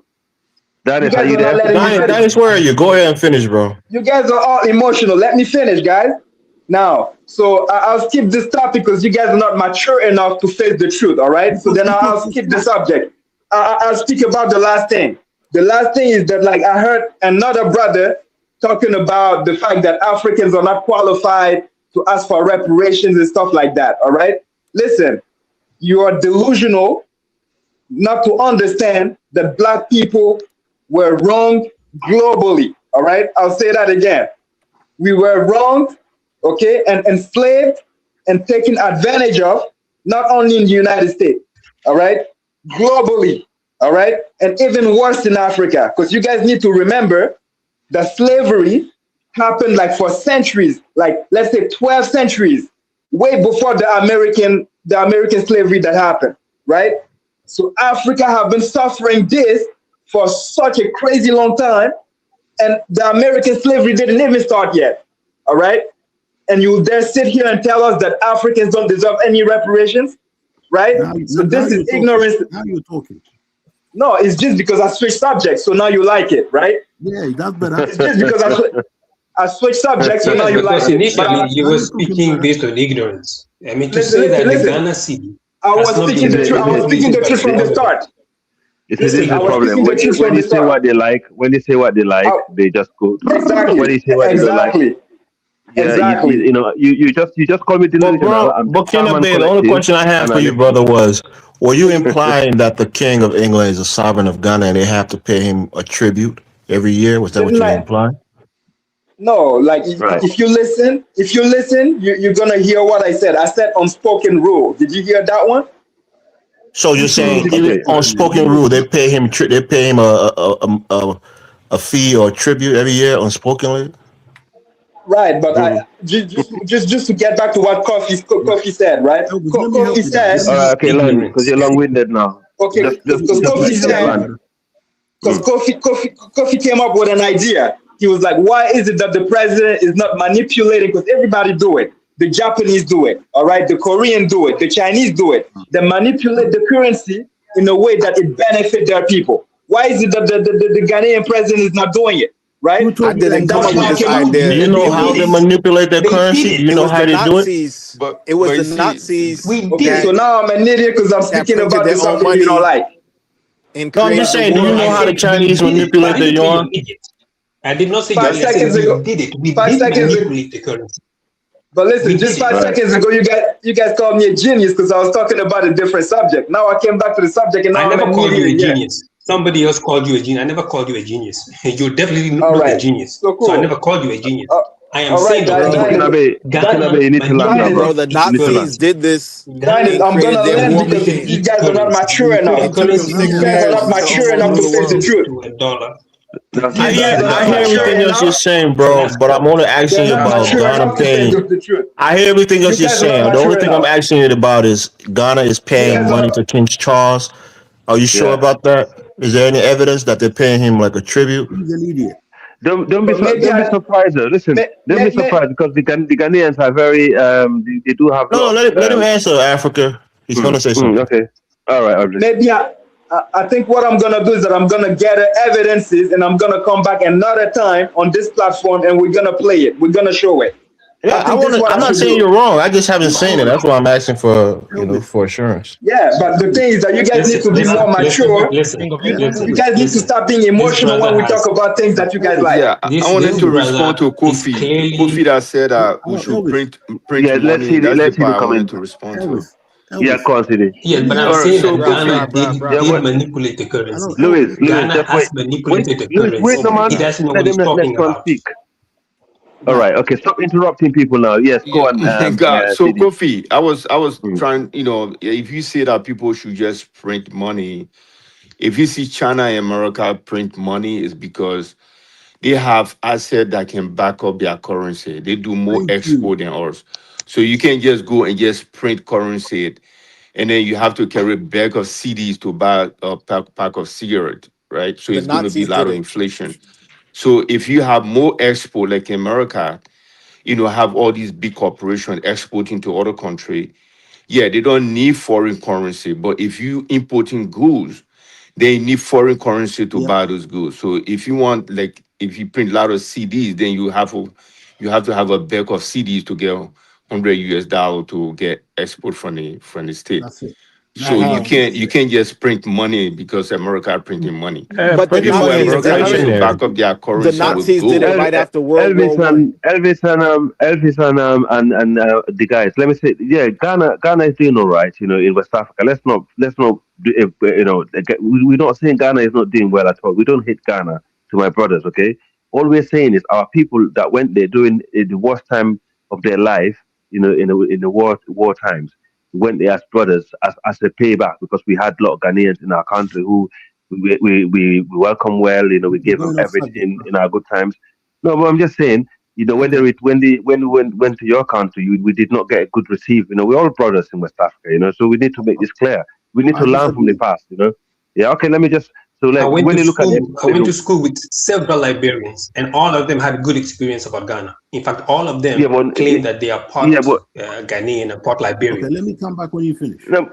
Yeah. Okay. So some of the people I haven't been there. Yeah. So I'm just saying. So you need to understand other people. You can't just dislodge other people's feelings. Because that's not nice. Because we in Sierra Leone and Liberia, we were quite welcoming people. I'm not even arguing case. I mean, people will feel what they will feel. That is subjective. If somebody comes to Ghana and has a bad experience, you're just dismissing other people's point. But my point is, dismissing other people's experience is quite narcissistic behavior. Okay. You're demonstrating a very narcissistic. I am saying, just like there were people who had bad experiences, there were also people you're not one of the. I'm worried that you're not. It's not as if it's just one-sided. Okay. Okay, that's fine. This is why we need to speak to my point is, okay. No, hold on. No, you can't do that. No, you can't. You cannot. You can't. You are behaving very uncivilized at the moment. But anyway, the reality is, this is the reason why we need to fix, the Mano River Union, Elvis and CD. This is one of the things that we talked about here, because we've been very hospitable. We've been very hospitable towards other people, and when we're trying to explain to them, what our people experience, they shut us down. And the reality is, every country. Where are you from? Where are you I'm from? Sierra Leone. Africa. I'm Sierra Leone. Oh, okay. All right. Okay. I mean, Africa, you have to concede. He did say that it may be true when I brought it up, so he didn't entirely deny it. So he said it could be true. All right. Okay. Can I just address this guy? Okay, the guy who was speaking before regarding the money going to. We do our banking in England. We put our gold in England. We've been doing that since the days of Kwame Nkrumah. Okay, the Bank of England is a fortress. Germany put their money in America, their gold. We put our gold in England. We used to put it in Rome. No, we used to. Okay? We used to. Right? We used to. Right.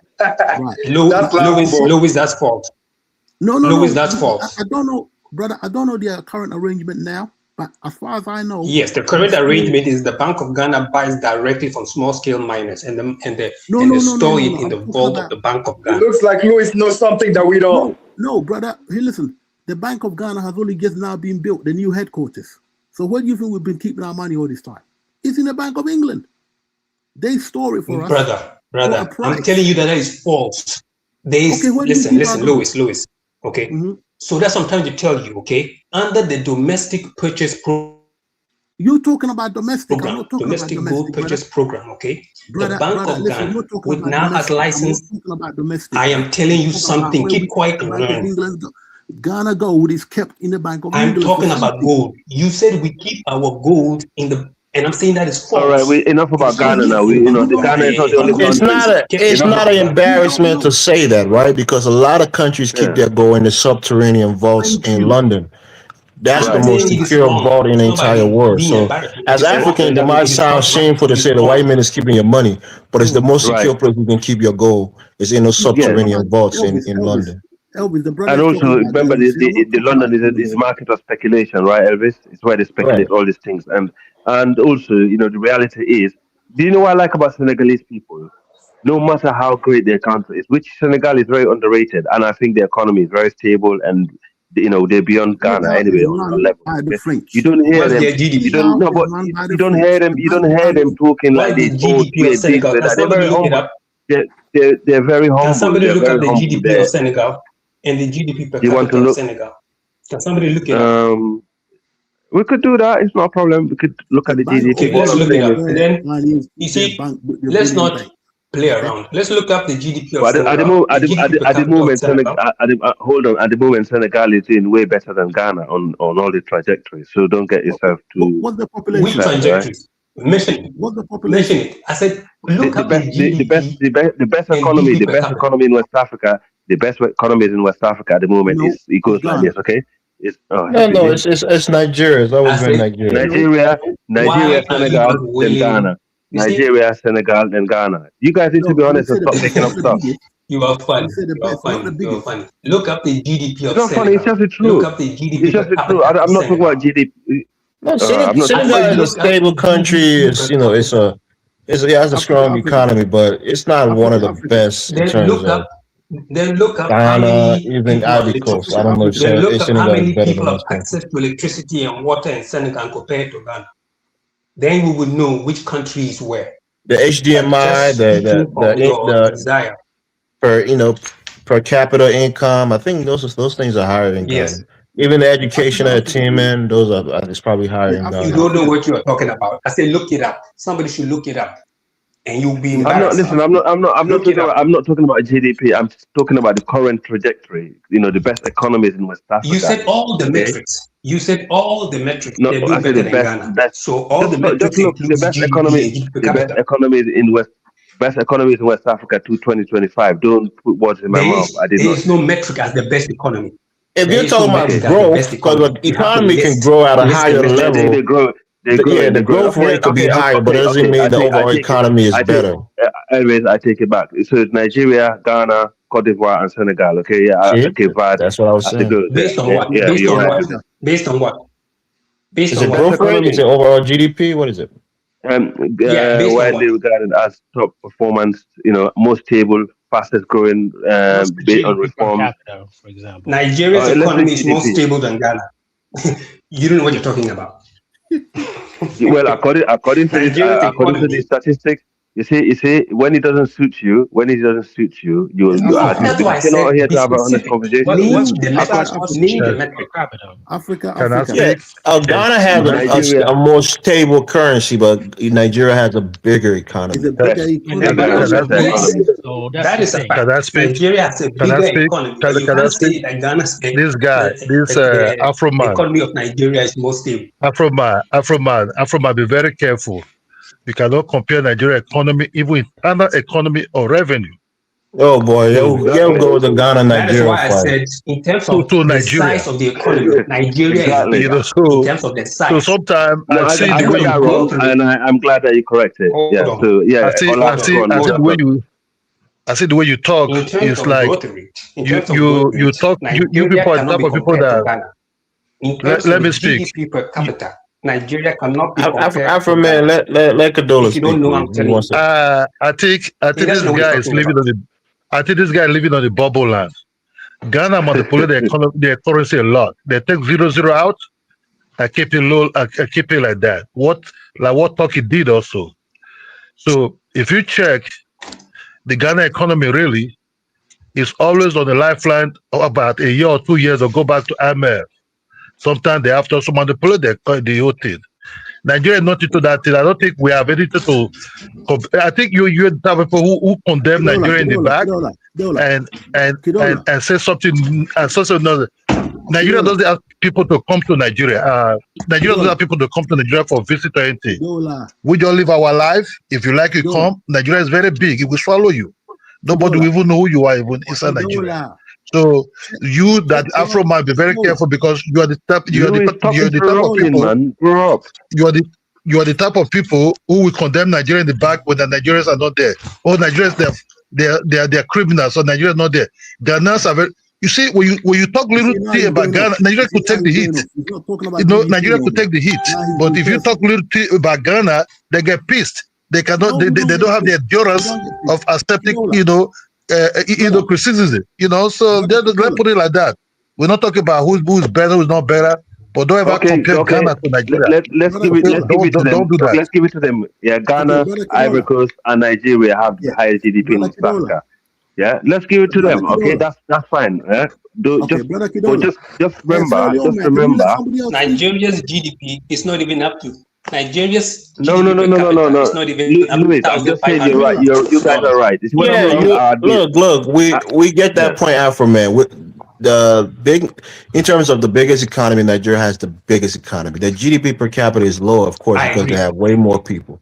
Yes. So Ghana has a higher GDP per capita, which is real wealth. In reality, it's the wealth of the individual within the country.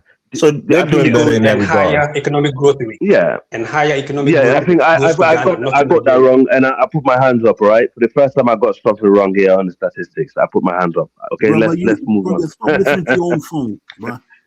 No, but I'm just saying. You listen to your own phone too much, bro.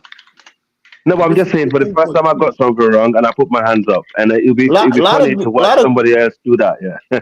Yeah, a lot of good things about Ghana. The only thing I don't like is the xenophobia against other Africans. That's my only gripe with them. That's the brother from Sierra Leone. My brother-in-law is from Sierra Leone. Okay. Is there a country in Africa that is not xenophobic against Nigerians? So why are you blaming Ghana? Right.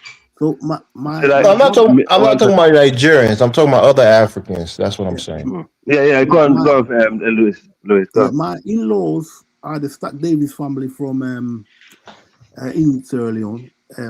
Okay. In the capital itself. Free time. Okay. So it's not that we're not aware of Sierra Leone. We're fully aware. It's just that Africa has different levels at the moment. Okay. Different levels, different population, completely different challenges. So it was an African American professor, and what they call him, Professor James Moore, who said that people are not moving to Africa; they're moving to Ghana.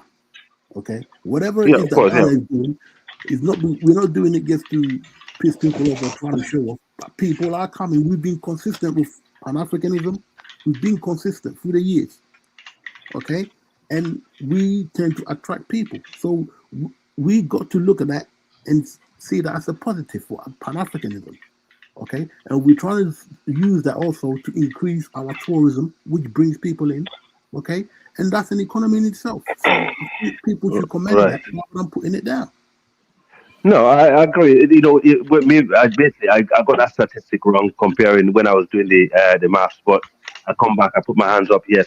But there's one thing I actually said, which I stood by, and it was about this xenophobia, which that was the main thing, here. But I'm glad also somebody said, yeah, that might have happened according to what me and Elvis agreed on. So yeah, that might be the case, but it's quite unfortunate because me and Elvis come from very welcoming nations. We have done a lot in terms of helping other nations build up institutions in the past and helping them develop. When we had our struggle, some of our brothers went there because we're quite patriotic people, even though we come from war-torn countries that are just recovering from it. You know, um, when things happen to our people, we actually like to know why and also like to learn from it so it doesn't happen again. That's all.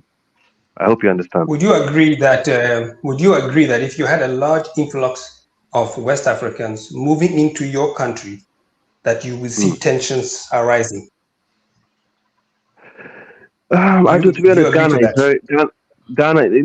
It might do. It might do. It depends. If, like, for example, okay, can I give you the biggest people that moved response? When the war happened? When the war happened in Sierra Leone, most of us went to Guinea, and Guinea was much more poorer. I don't know about those days with the economy between Guinea and Ghana in comparison. But Guinea wasn't that rich country neither, and there wasn't. We had some little bit of issue with the security, but the people in Guinea were quite welcoming. Okay, but those in other countries, like Senegal, they never had any problem. Those in Gambia, they never had any problem. The only country that Sierra Leoneans complained, about was Ghana, and Ghana is very far away from Sierra Leone, so it must have been a very Are you tiny amount aware of that numbers that went to Ghana. Afro man, let me say this, Are right? you aware? No, it's a question. Yes, it's a simple question. Are you aware that when the war ended in Liberia and Liberians were supposed to return, many of them refused to leave Ghana, even though the government was paying them a stipend to leave? Are you aware of that? Yeah, let me say this, right, Afro man.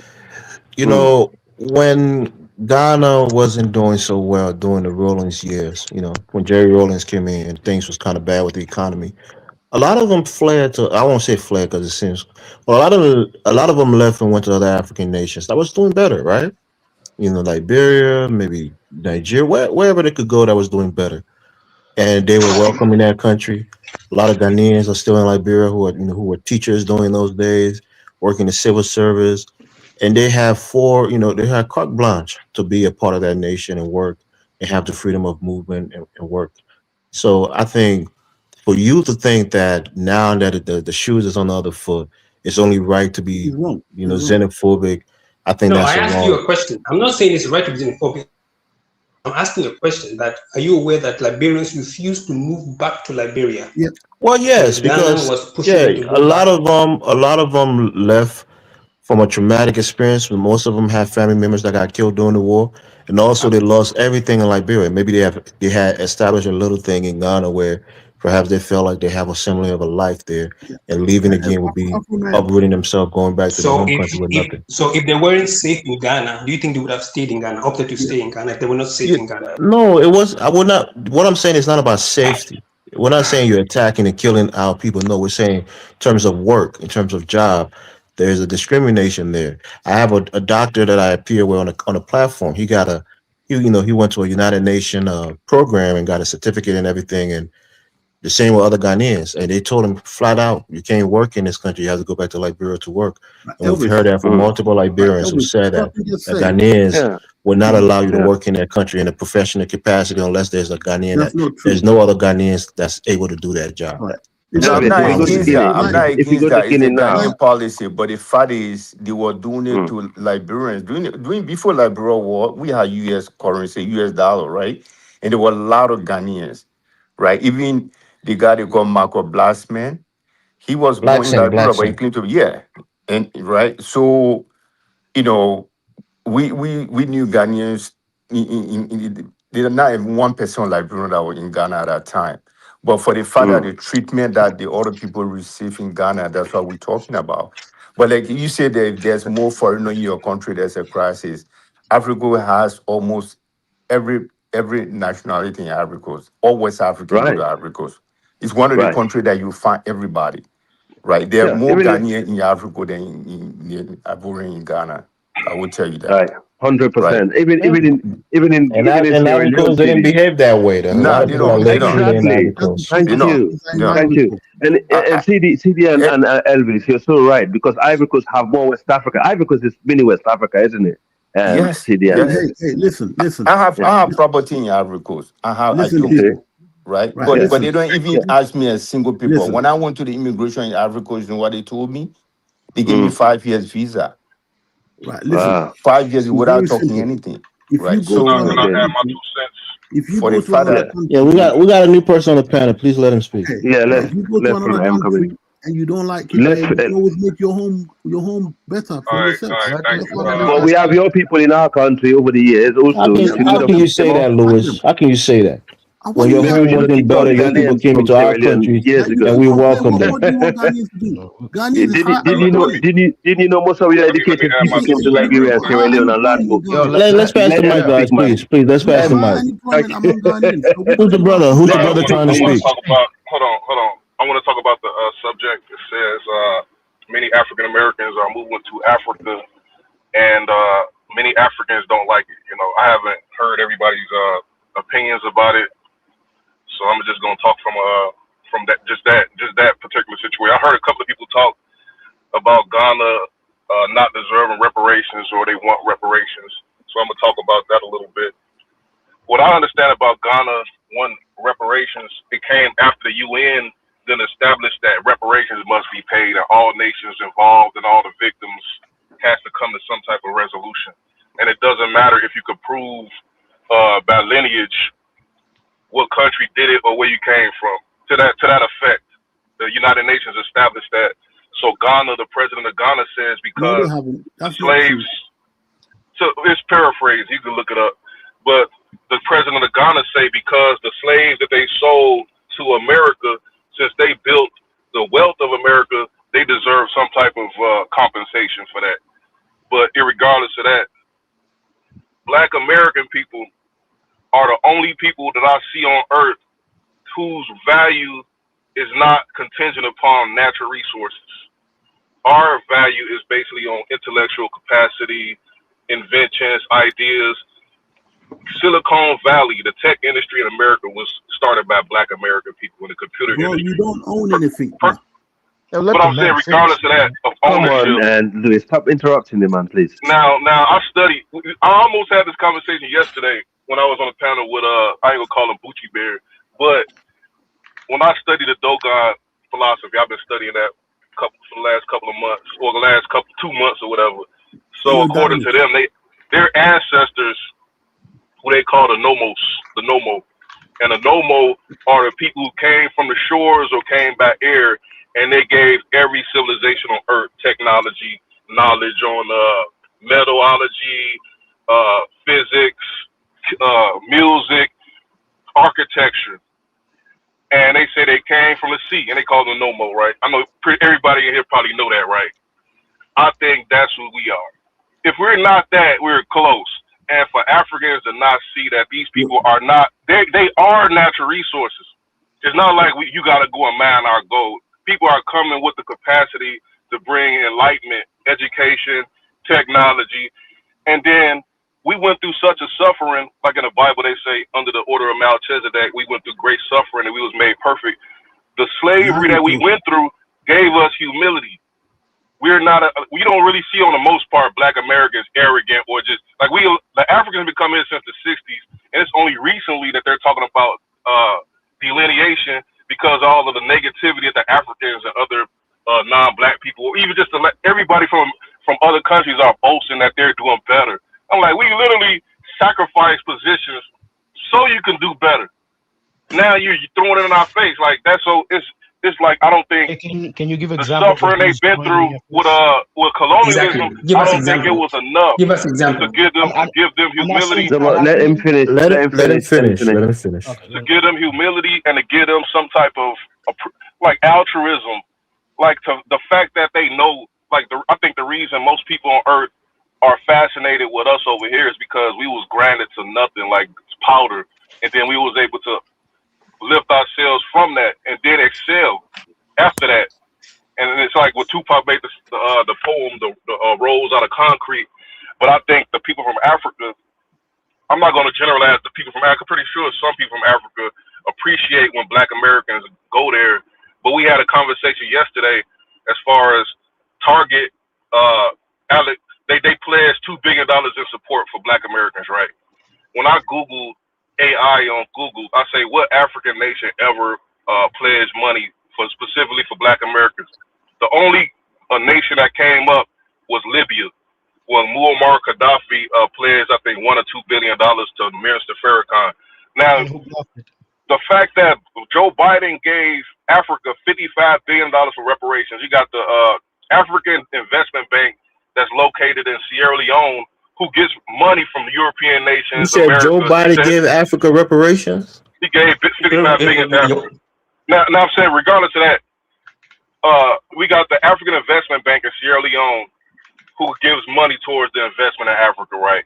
There's so much money coming in. But No, they don't give money. They loan money. That's a bank that loans money. It's helping with the development, right? So the fact that no nation other than Libya pledged anything for the allegedly former enslaved people from America, especially looking at all of the genocide that's happening to us right now. When you say allegedly, you don't believe slavery happened? Irregardless if it did or not, there's no type there's no type of African nations who ever tried to offer relief from that. And I think when we offered land, that is not relief. When Ghana offered land and continues to offer land, we're talking about slave tours. No, citizenships puts you under the. Hold on, brother. There's no equivalent of us allowing all of the African nations to come here and go to our HBCUs. African nations can do only but so much if you're under the jurisdiction of the United States government. I think citizenships offer you a citizenship, and that government can have jurisdiction. Bro, I don't think Africa will ever give you free land. That's for fact. But how can you explain that no African nation other than Libya ever offered financial assistance? If Ghana, look, if Ghana send you $5 billion, who do they send it to? I mean, they should send it to whoever migrate to Ghana. Do they send it to the United States government to disperse it to you? Do they send it to a HBCU? Who do they send it to? If you a sovereign nation, if you sovereign like you claim you are, he can't even answer the question. Who do we send it to? Return every year. There should be some type of financial incentive. I think I heard. How do you get that money? Brother, you a sovereign king. Let's figure it out. Okay, you see, you're asking for something that you don't even know if it's feasible or not, but you're asking for it. Exactly. That's pretty much what I want to. Okay, so I have $1 billion. I gotta pass the mic to CD. I gotta pass the mic to CD. Then we gotta close out. Go ahead, CD. All right, Dennis, thank you. Go ahead. So basically, I want to respond to the brother. I don't think if any African country will ever do that. This is the issue that, people ask for that Africa should give them free stuff. Nothing is free in Africa. I would definitely tell you that. If no African country will ever give you anything free, But with my Ghanaian brother, that, the treatment the other African receive in Ghana is very, very sad. How much aid do you get from America? How much free aid do you get every year from America? How much America does America? Yeah, we get it from white America. It comes from America, not white America. Not from black America. We pay taxes too. We get it from white America. All this white worship. America is not white. So the Ghanaian brother that said that he doesn't want to hear white anything. White America. That's why y'all failing, because y'all not exactly. honorable and y'all don't have the humility like we do. All right, so most of y'all come here to flourish, but y'all get nothing back. Listen.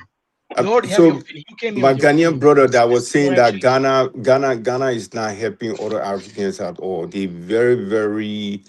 I would tell you that the amount of Ghanaians that were living in Liberia during the normal time is unbelievable. They were living there. Even up to this time. They stay there, right? And Sierra So Leone. for Ghanaians to give that type of treatment to other Africans, it's sad. It's very sad. I think they try to put Ghanaians politics hosted of it. Liberians for Even let me decades. finish, man. Even by Africans accepting sabotaged us with Liberia. That was ours, and then all the by Africans accepting flooded that deportees, the reason why farmers they accepted Liberia and stole that deportees, from us. they accepted deportees Yeah, that's because not what happened, brother. You're talking to a Liberian on the panel. yeah, That's not the what happened. reason they Liberia was accepted started by us, okay, and yeah, y'all came and started a civil war. The Africans. all right. Okay. So the amount of deportees that the African Ghanaians Americans accepted, met native Liberians when they came. so the And amount Man, of y'all deportees making that you stuff. guys accept. Don't interrupt. 'Cause I got to pass the mic the hell off the Oh city. my, I'm still Sorry, talking. sir. So the amount of deportees that Ghanaians accepted, they didn't accept it because there is a Pan-African country. They do it because they want to be on the good side of Trump. A lot No, of they were Africans, funded. The United States gave them money to host those refugees. We thank them for right? hosting us, but it was Yeah, United subsidized. Nations. right. So Yeah, United the other Nations. African country turned down the Trump request, and you guys call yourself Pan-African country. I was very disappointed that Ghanaian did that to the other Africans. And for me to see Westerners, over 300 Westerners receiving Ghanaian passport, that was shocking to me too. Do you know White how people. long they had to wait Let me to finish. receive it? Don't cut me off. So this is what I saw. Giving them Yeah, citizenship but with the amount of African Americans that have gone there, you guys did not give them citizenship. For me to see white people standing in line, Lebanese standing in line, Turkish standing in line, giving a passport, that was disappointing. And How I will many tell you this, times in a year have you Liberia seen is that one of happen? the country, right? Liberia is the only How one of the many times in a country year have you that seen will it happen? never give citizenship to a white Don't person. interrupt because I got to pass Leave the me mic. alone.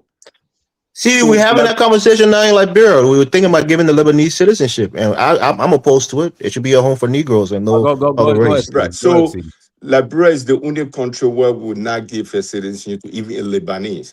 Even I know Lebanese that was born in Liberia that came to America as a refugee. They couldn't get Liberian citizenship. During the Tobo time, Tobo took properties from the white people, from the Lebanese. That's how my dad was able to buy a gas station from the Lebanese. He seized all the property from the white people and he gave it to black. That happened in Liberia. Go and look at the history.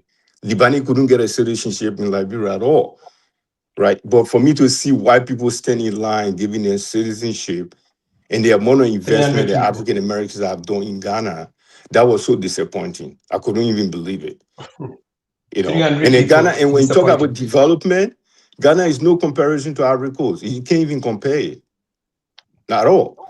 Ivory Coast electrified certain part of Ghana. Do you know that? They gave electricity And to certain part Senegal. of Ghana. Well, that's your opinion. But check, And it's a Senegal. fact. Just check it.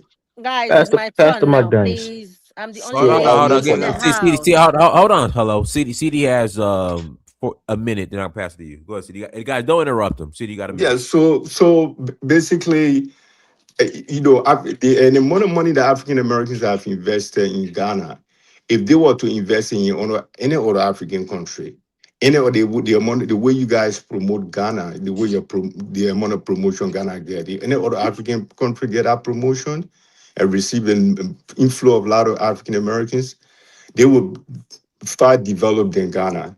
But I don't know all the resources that you guys receive from the African Americans, especially celebrities, all of them go over there. But I don't see it making any impact on the economy of Ghana at all. So don't I thought you said they sugarcoat were, everything about they were Ghana. investing in Ghana. They do. All of them invest in Ghana. I see all these celebrities standing in line going to Ghana. So what Now are you're the saying you don't benefits see anything they coming getting? from So them. for me to see white people standing in line getting Ghanaian passport, that was disappointing. No, hold on. You said white. Hold on. What was this, CD? It was in 2025, Dennis. I saw recently Black Americans getting passports in Ghana. Confused. Yeah. When you said white people getting passed, CD, put the link in the chat room to that. I mean, Ghana has naturalization rules, and it's for It wasn't everybody. white people. So It was I don't care, but Lebanese but I Indians. still like to see that. I think that's funny, interesting. Right, But put that definitely. link I in the saw chat it. I saw it. It was Lebanese. If you don't believe it, check it out. So Turkish, are you saying they don't Well, have Lebanese. Lebanese, No, some it's of them true, were married Dinus. to Lebanese Ghanaian. got citizenship in Ghana. Some of them are married to Ghanaian. See, I'm Afro-Man. I'm talking city. I'm saying put the link in the chat, in the private chat of them. Of Okay, the white I will. folks in I will Africa. bring all I the think information and put that it. would be hilarious. But I don't I'm telling mind you because right I now. mean, like I said, Liberia is the only country that has a Negro clause. But as far as other countries, I mean, if you're there a certain amount of time, you have residency a certain amount of years, you're entitled to citizenship. So I don't care. But how does that make Ghana it just be funny to xenophobic? see. Go ahead, hello. Let me just. But Dennis, go back to history and check this out. I would tell you that not a single Lebanese, maybe for now they have done it, but a Lebanese could not get a citizenship in Liberia at all. That's what I'm saying. I already know. I know. It's the only Yeah. country with a Negro clause. But do me a favor, CD. Put the link No. in the chat to the white Yeah, folks. I'll put it on. All right, let me pass the link to Hello. Hello, go ahead. You're the last caller. Go ahead, Hello. Hi, Dynast. Hi, everyone else. Not so long ago, someone called the whole of Africa shithole countries, isn't it? So I don't understand how any one of you can come here and start to talk as if your country has no poo in its bum. You have to support one another, not to tear one another down. By comparing each other, I don't know what you're going to gain openly. No country is perfect. Every country has something it's fighting at the moment. What is important right now is what is happening. Where is Africa going to be between now, 5 years' time and 10 years' time with the world order resetting itself? Are we going to survive? Are we still going to hug to old slave masters, or are we going to stand on our 2 feet and said, never again, we want Africa to be free? We may say we are not united. I see some people saying, oh, we are not one.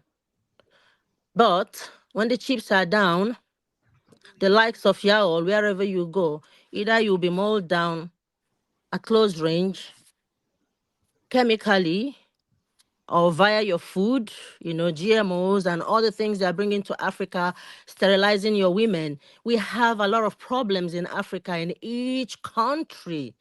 I am from Nigeria. I am proud to be a Nigerian, but Nigeria has a long way to go. I will not see evil and support it, but at the same time, I will not come out publicly and try to tear down my fellow African, because we're supposed to grow together. Even though no country is perfect, we're supposed to grow together. We look inwardly in each one of our countries and make ourselves better in the areas that we're weak in, and support our neighbors to grow, not to tear them down. Even if we have to compete, it has to be positively. I don't understand why anyone will come to the platform and be saying their country is better in Africa in this day and age, when in the West, most of us are here. What the hell are you talking about? It's not about speaking grammar. English language is not even our language. How about we start talking in our dialects right here? Be proud of who you are, inside and out. Not when you come in a world stage that we're supposed to have each other back, grow together. Look at EU.